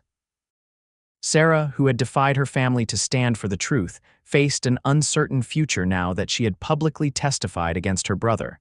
"You're welcome to come with us," Lillian told her. "To stay as long as you need to find your footing." Sarah smiled gratefully. "Thank you. But I've decided to accept an invitation from my mother's sister in San Francisco. Aunt Alina has been encouraging me to visit for years, and now seems the perfect time for an extended stay." As they made preparations to depart, Mason kept a watchful eye on the street outside Sam's office, still concerned about Frederick's potential for retaliation. His vigilance proved warranted when, as they were loading their horses, he spotted a familiar figure watching from across the street, not Frederick himself, but one of the hired men who had accompanied him to the homestead. "We need to leave now," Mason said quietly, helping Lillian mount her horse. "We're being watched." They left Cheyenne with the Hansons flanking them, taking a less direct route back to the homestead to reduce the risk of ambush. Despite their precautions, Mason couldn't shake the feeling that this wasn't truly over, that Frederick Greeley was not a man who would accept legal defeat as the end of the matter. His instincts proved correct 2 days later, as they approached the final stretch of trail leading to his property. The weather had turned, snow beginning to fall in fat, lazy flakes that reduced visibility and muffled sounds. It was Olaf who spotted the track's first multiple horses that had recently passed along the trail ahead of them, heading toward Mason's homestead. 6, maybe 7 riders, the Norwegian estimated, studying the disturbed snow. "Couple hours ahead of us at most." Mason and Lillian exchanged worried glances. "Frederick," she said, voicing what they both suspected. "Or his hired men," Mason agreed grimly. "Either way, they're likely waiting at the cabin." "What do we do?" Lillian asked, her voice steady despite the fear in her eyes. Mason considered their options. "We could turn back, seek shelter elsewhere until we're sure they've gone, and leave them to destroy your home." Lillian shook her head. "No, I won't have you lose everything you've built because of me." "The property can be rebuilt," Mason said firmly. "Your safety matters more." Olaf cleared his throat. "There is another way," he suggested, "the line cabin you mentioned." Could we reach it without being seen from the main house? Mason nodded slowly, seeing the strategy. Yes, there's a back approach through the foothills. It would take longer, especially in this weather, but we could reach it without crossing open ground. Then we go there, Lillian decided. Secure position, as you said before. And from there, we can observe who's waiting at the main cabin, how many they are. The decisiveness in her voice struck Mason. This was not the frightened woman he had found in the street months ago, but a partner in their mutual defense. He nodded, accepting her choice. The line cabin it is. The journey to the line cabin took another 3 hours, the snow growing heavier as they picked their way carefully through the foothills. The simple one-room structure, built as shelter during Mason's work with the cattle in the higher pastures, was crude but sound: a stone fireplace at one end, a small window offering a view of the valley below, and sturdy walls of logs chinked with clay and moss. They settled in quickly, Olaf and Eric taking the first watch while Mason built a fire to warm the cold interior. Lillian moved about the cabin, organizing their limited supplies with practical efficiency. "We can see your main cabin from here," Eric reported, peering through the small window. "Smoke from the chimney. They've made themselves at home." Mason joined him, taking the offered spyglass. Through the falling snow, he could just make out his homestead below his cabin, the barn, the corral where his horses should be. Figures moved between the buildings, though the distance and weather made it impossible to identify individuals. "At least 7 men," he confirmed. "They've posted lookouts. They're expecting us." "Frederick?" Lillian asked, coming to stand beside him. Mason adjusted the spyglass, scanning the yard again. "I don't see him. Likely he's inside, letting his hired men handle the dirty work." "So he is there," Lillian said quietly. "Probably." Mason lowered the spyglass, turning to face her. "Lillian, I need you to understand something. This isn't just about the divorce anymore. Frederick isn't just angry, he's obsessed. He's trespassing on my property with armed men. If this comes to violence, you'll do what's necessary," she finished for him. "I know, Mason. I've never asked you to be anything other than who you are." The simple acceptance in her voice moved him deeply. She wasn't asking him to avoid violence at all costs, nor was she demanding blood in her name. She was acknowledging reality, that sometimes protection required force, and that he was capable of providing that protection without becoming the man he had once been. Night fell quickly, the snow continuing to drift down in a silent curtain that transformed the landscape. They took turns watching the homestead below, where lanterns burned in the cabin windows and men moved occasionally between buildings. Near midnight, as Mason kept watch, Lillian joined him, wrapped in a blanket against the chill that persisted despite the fire. "You should be resting," he said gently. "I can't sleep." She stood close beside him, her shoulder touching his. "Knowing he's down there in your home, planning God knows what." Mason put his arm around her, drawing her against his side for warmth and comfort. "We'll reclaim it," he promised. "When it's safe, when we have a better understanding of what we're facing." Lillian leaned into him, her head resting against his shoulder. "This isn't how I imagined our return," she said with a touch of rueful humor. "I had rather hoped for a quiet evening by the fire, perhaps a discussion about the future." Mason smiled despite the circumstances. "What future might that be?" She looked up at him, snowlight from the window illuminating her face. "Our future, Mason. Together, if you still want that." The directness of her words, the openness in her eyes made his heart race. "I want that more than anything," he said honestly, "but I thought you needed time, to be sure of your own mind, your own heart." "I've had time," Lillian replied softly. "Months of watching you, learning who you truly are. Seeing how you treat others, how you've treated me with respect, with patience, with care." She touched his face gently. "I know my own heart, Mason Jenkins. I love you, not from gratitude or dependency, but for the man you are." The declaration, so long hoped for yet still unexpected in this moment of danger, left Mason momentarily speechless. When he found his voice, it was rough with emotion. "I love you too, Lillian. Have since almost the beginning, though I fought against it, knowing you weren't free." "And now I am," she whispered. "Free to choose, free to love." The kiss that followed was gentle at first, tentative after so many months of restraint. Then, as shared feeling overcame caution, it deepened into something more powerful, a promise, a claiming, a coming home. When they finally drew apart, Mason rested his forehead against hers. "When this is over," he said softly, "when Frederick is gone and you're truly safe, will you stay? Not as my guest or someone under my protection, but as my wife." Lillian's smile was radiant even in the dim cabin. "Yes," she answered simply. "Yes, I will stay. Yes, I will be your wife." The moment of joy was interrupted by Olaf's quiet call from the window. Movement below, they're gathering in the yard. Mason and Lillian moved quickly to join him. Through the spyglass, Mason could see men mounting horses, torches being lit despite the falling snow. "They're splitting up," he reported tensely. "4 remaining at the cabin, 3 heading out, searching for us most likely. Can they track us in this snow?" Lillian asked. "Not easily," Mason replied, "but they know the general direction we would have come from. If they're methodical, they might eventually find this trail." Olaf straightened, his expression resolute. "Then we must be ready."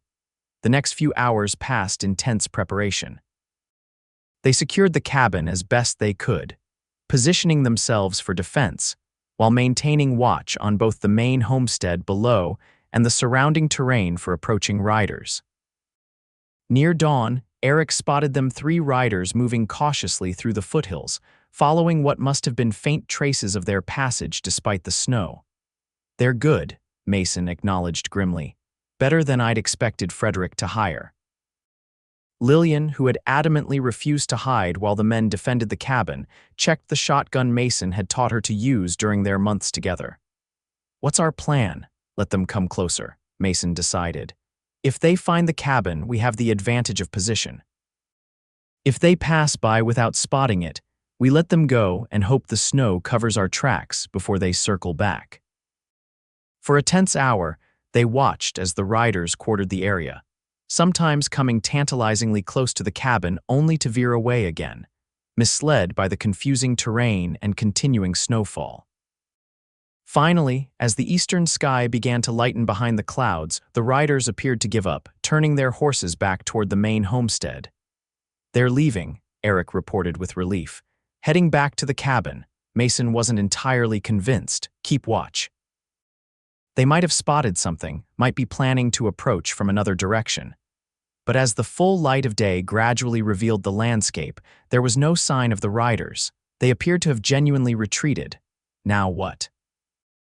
Lillian asked as they gathered around the small table, sharing a meager breakfast of jerky and cold biscuits. "We wait," Mason replied.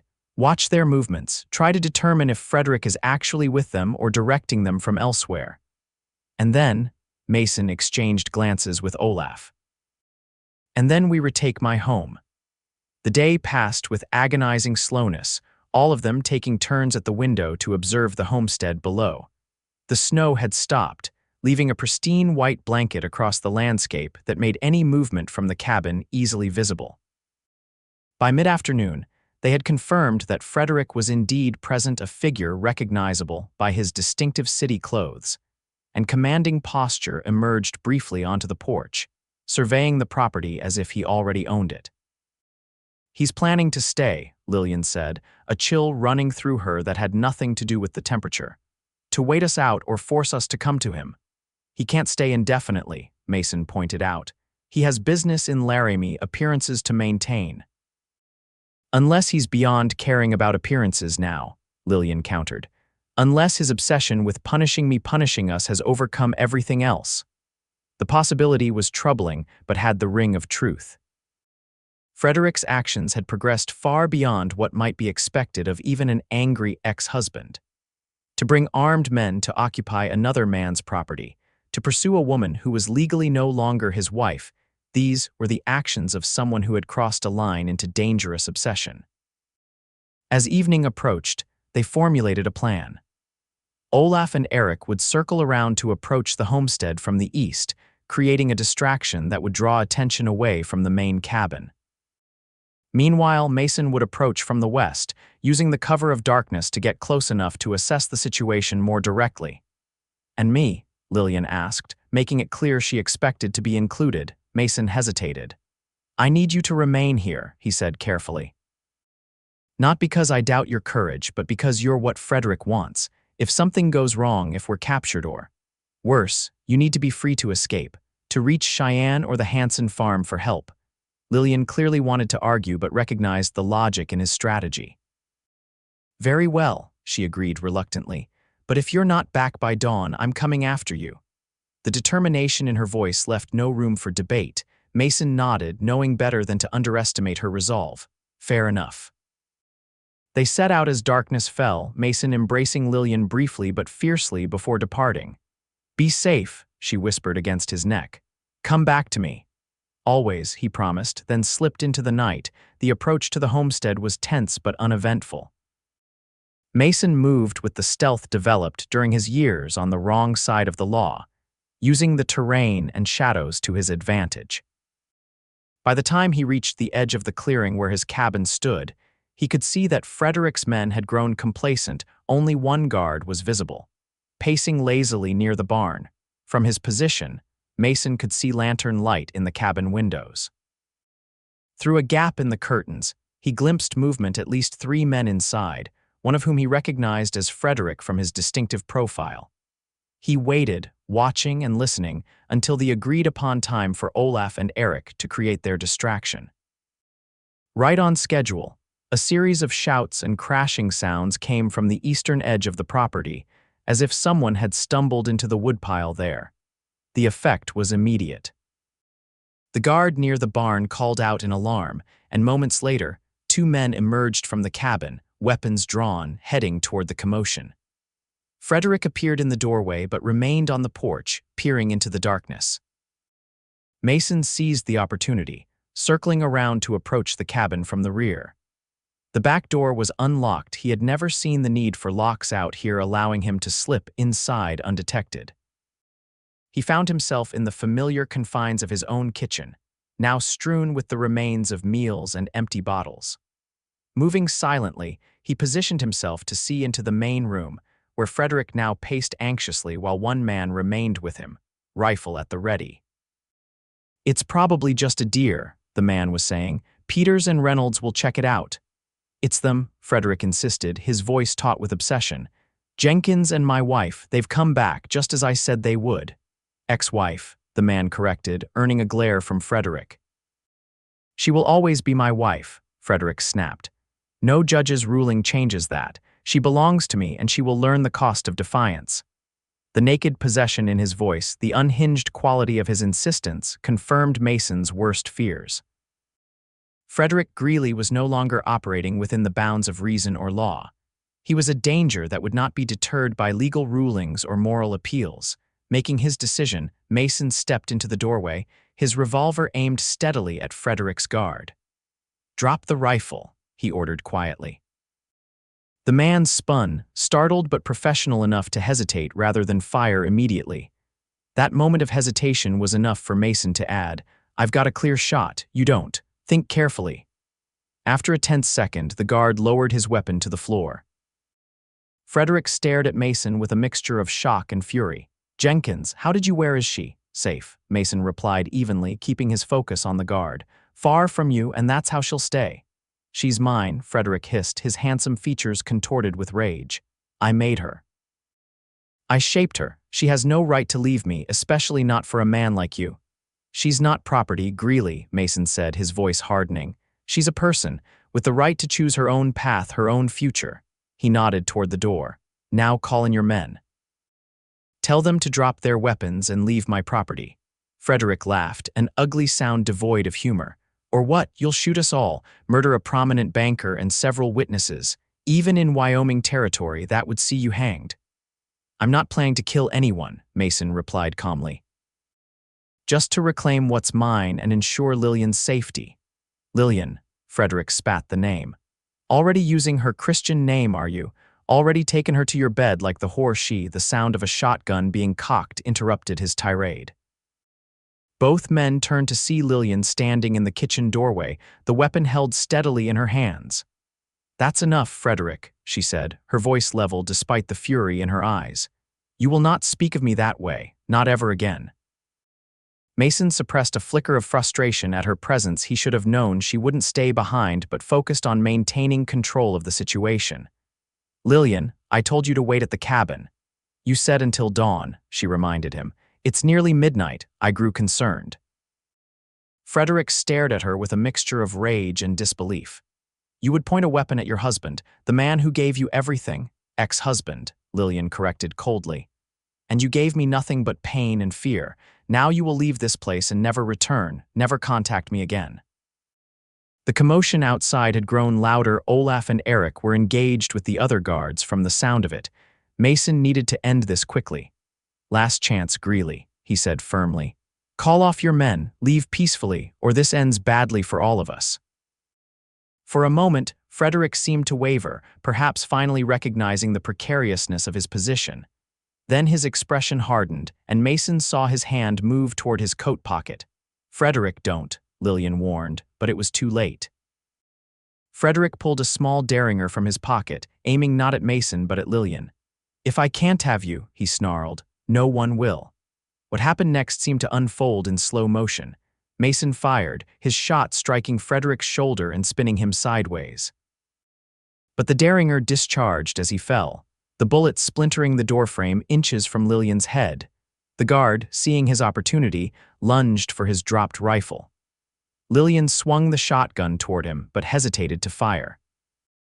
Mason didn't. His second shot caught the man in the thigh, dropping him to the floor with a howl of pain. Frederick lay groaning, clutching his bleeding shoulder, the derringer fallen from his grasp. Mason kicked the small gun away, then moved quickly to secure the wounded guard. "Olaf." He shouted toward the door. "Status, all clear," came the Norwegian's voice. "Two men subdued, one ran off toward town." Mason turned back to see Lillian standing over Frederick, the shotgun still trained on him, but her expression now more sad than angry. "You never loved me," she said softly. "Not really, you only wanted to own me." Frederick glared up at her through his pain. "You were mine," he insisted, though the words lacked their earlier vehemence.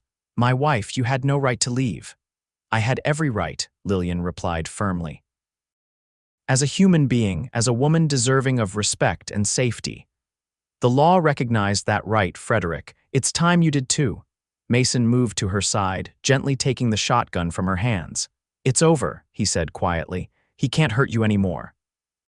For the first time, uncertainty flickered in Frederick's eyes. Perhaps he was finally realizing that his obsession had led him to commit crimes that would have serious consequences: trespassing, assault, attempted murder. "You're finished in Laramie," Mason told him flatly. "When word gets out about this, about armed men occupying my property, about you firing at your ex-wife, your reputation, your position, all of it will be gone." "No one will believe you," Frederick said, but his voice lacked conviction. "They'll believe Olaf Hansen, one of the most respected homesteaders in the county," Mason countered. "They'll believe his son Eric. They'll believe Sarah, your own sister. And they'll believe Lillian, whose divorce was already granted on grounds of cruelty." As the reality of his situation sank in, Frederick's arrogance crumbled, replaced by the desperate calculation of a man seeing his life's work slipping away. "What do you want?" he asked finally. "Money. I can pay you to keep this quiet." "We don't want your money," Lillian said with quiet dignity.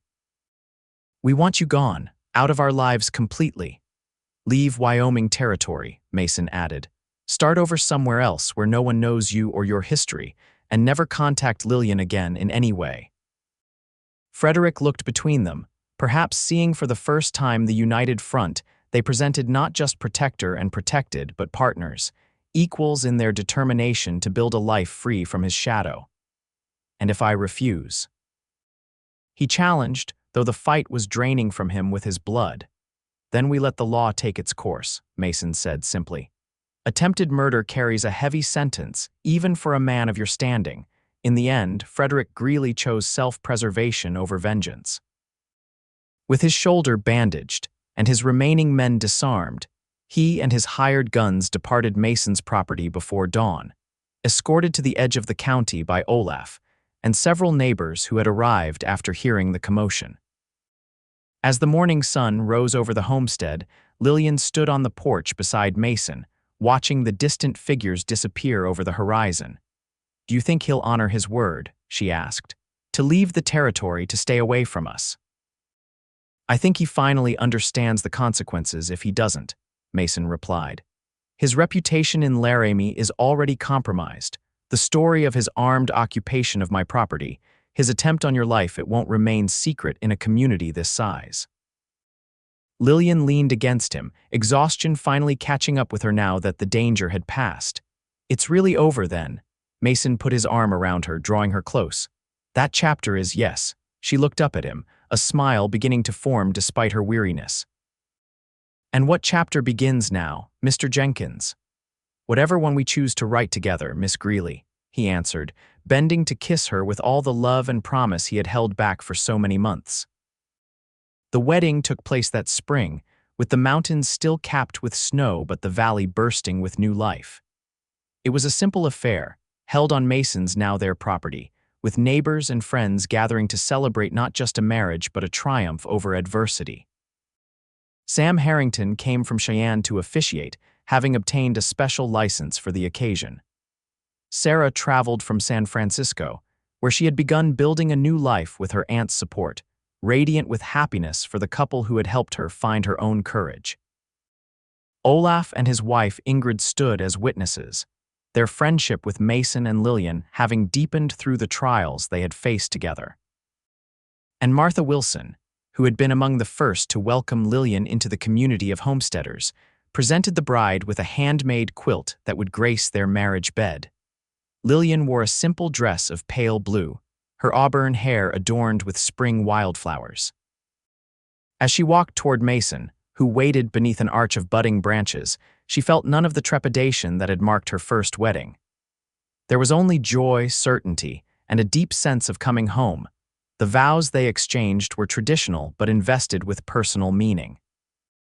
When Mason promised to love, honor, and cherish, Lillian heard in those words everything he had already shown her through his actions: respect for her independence, patience with her healing, protection without possession.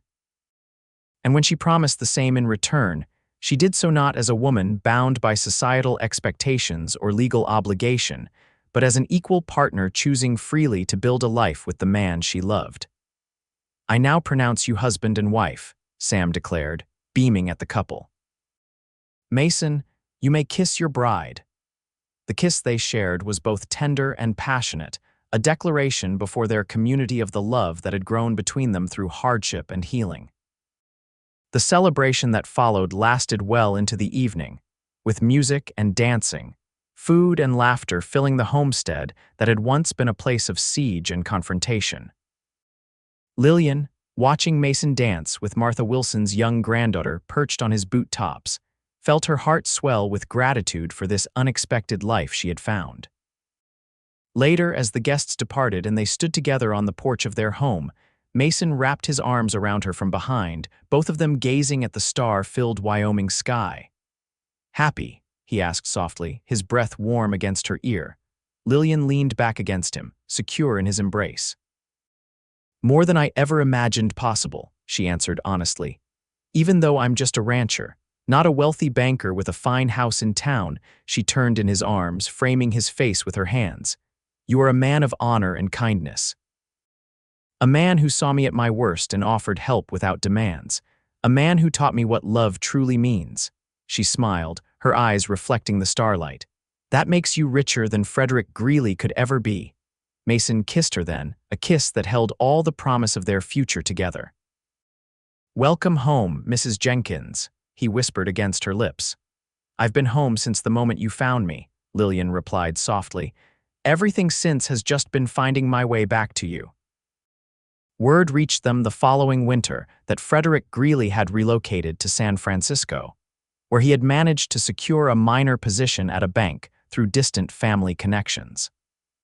The man who had once dominated Laramie's financial community was now a footnote, his reputation tarnished by rumors of his treatment of his ex-wife and his armed pursuit of her across the territory.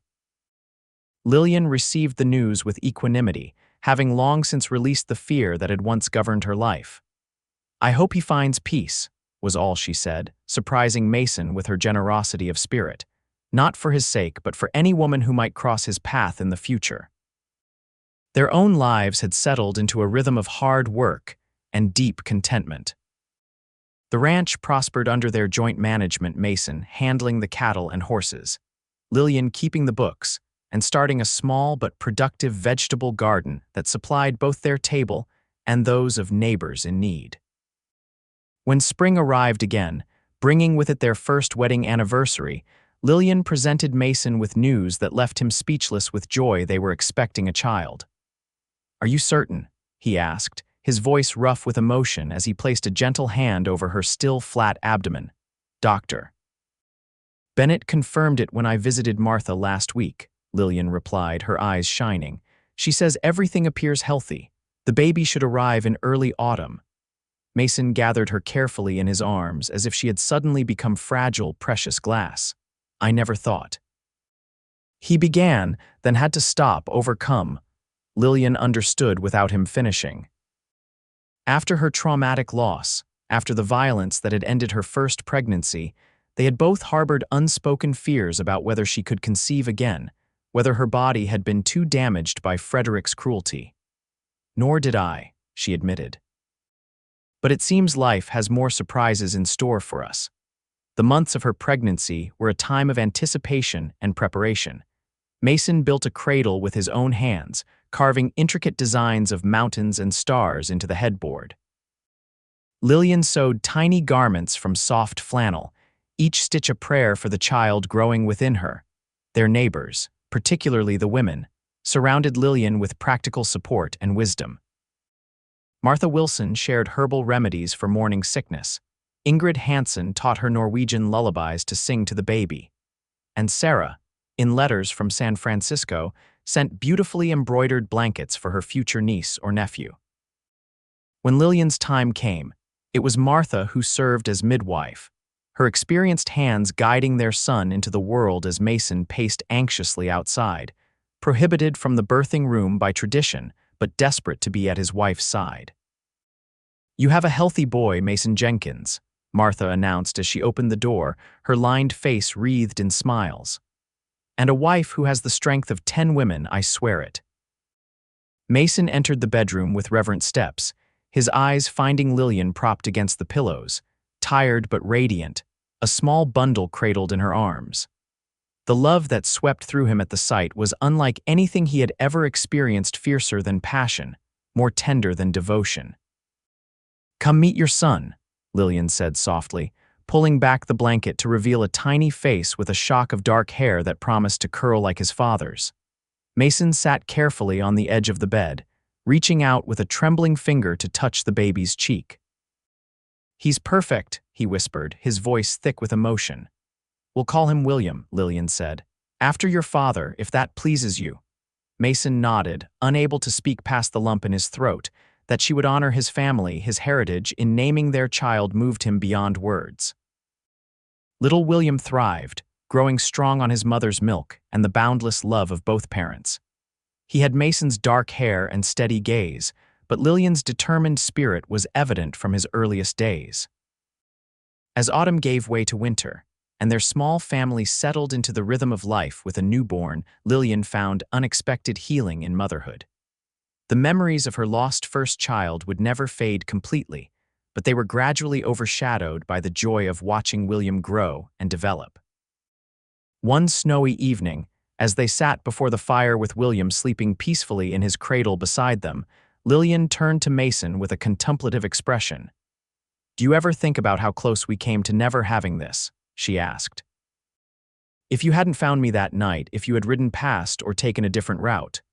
Mason took her hand, his thumb tracing circles on her palm.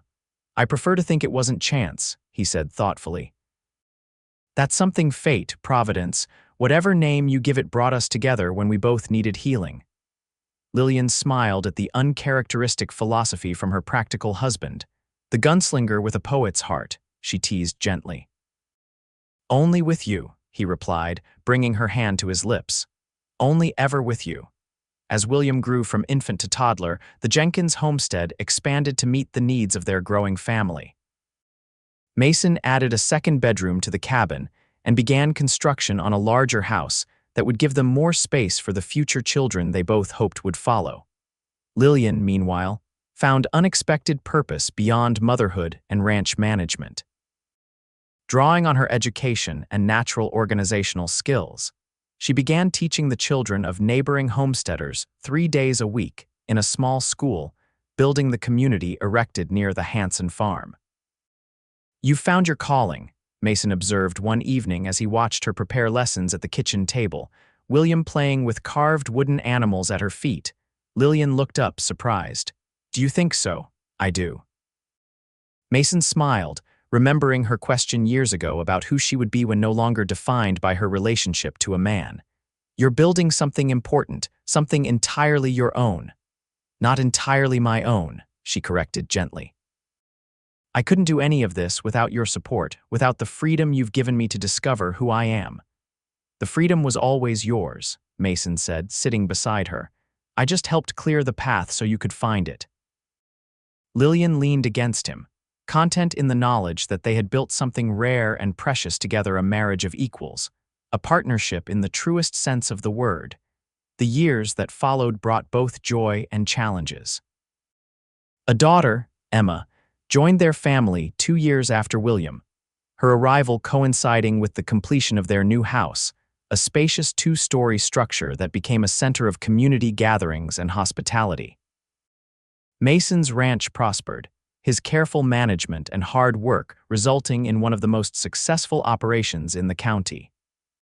Lillian's school grew from a handful of students to over 20 children from various homesteads, necessitating the construction of a proper schoolhouse with the community's support. They heard occasionally of Frederick Greeley through Sarah's letters. He had remarried, a quiet woman from a good family who seemed content with the diminished social position he could offer. Whether he had truly changed or simply learned to better hide his true nature, they could not know. But he remained far from Wyoming, and over time, the shadow he had cast over their lives faded to a distant memory.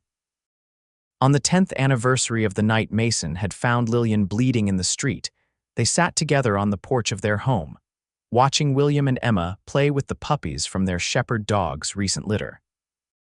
"Sometimes I can hardly believe this is my life," Lillian mused, her head resting on Mason's shoulder. "That night when you found me, I had no hope left. I was just trying to get as far from Frederick as I could before I collapsed." "And I was just a solitary rancher returning from town," Mason added, "not looking for anything beyond the next day's work." Lillian took his hand, their fingers interlacing with the easy familiarity of a decade's partnership. "Do you ever regret it?" "Taking in a bleeding stranger, becoming involved in my troubles," Mason turned to her, his expression serious. "Not for a single moment," he said firmly. "Finding you that night was the beginning of everything good in my life." As if to underscore his words, William ran up to them, his face alight with excitement. "Papa, Mama, come see, the black and white puppy can fetch already." Mason scooped up their son, now a sturdy boy of 8 with his father's quiet confidence and his mother's quick mind. "Is that so? Well, we'd better see this remarkable dog, hadn't we?" As they followed William to where Emma sat giggling, surrounded by tumbling puppies, Lillian felt a wave of gratitude so profound it brought tears to her eyes. From wounded stranger to beloved wife and mother, from frightened fugitive to respected teacher and community member, her journey had been one of healing not just in body but in spirit. The trust that Frederick had shattered, Mason had carefully, patiently rebuilt, showing her through consistent action rather than mere words that love could be a partnership rather than a prison. "Are you coming, Mama?" Emma called, her auburn curls so like Lillian's own bouncing as she waved excitedly. "Yes, darling," Lillian answered, quickening her steps to join her family in the simple joy of the moment. "I'm right behind you." And as Mason caught her eye over their children's heads, his smile reflecting all the love and promises kept between them, Lillian knew with absolute certainty that she had found not just safety or shelter in this man's arms, but her true home.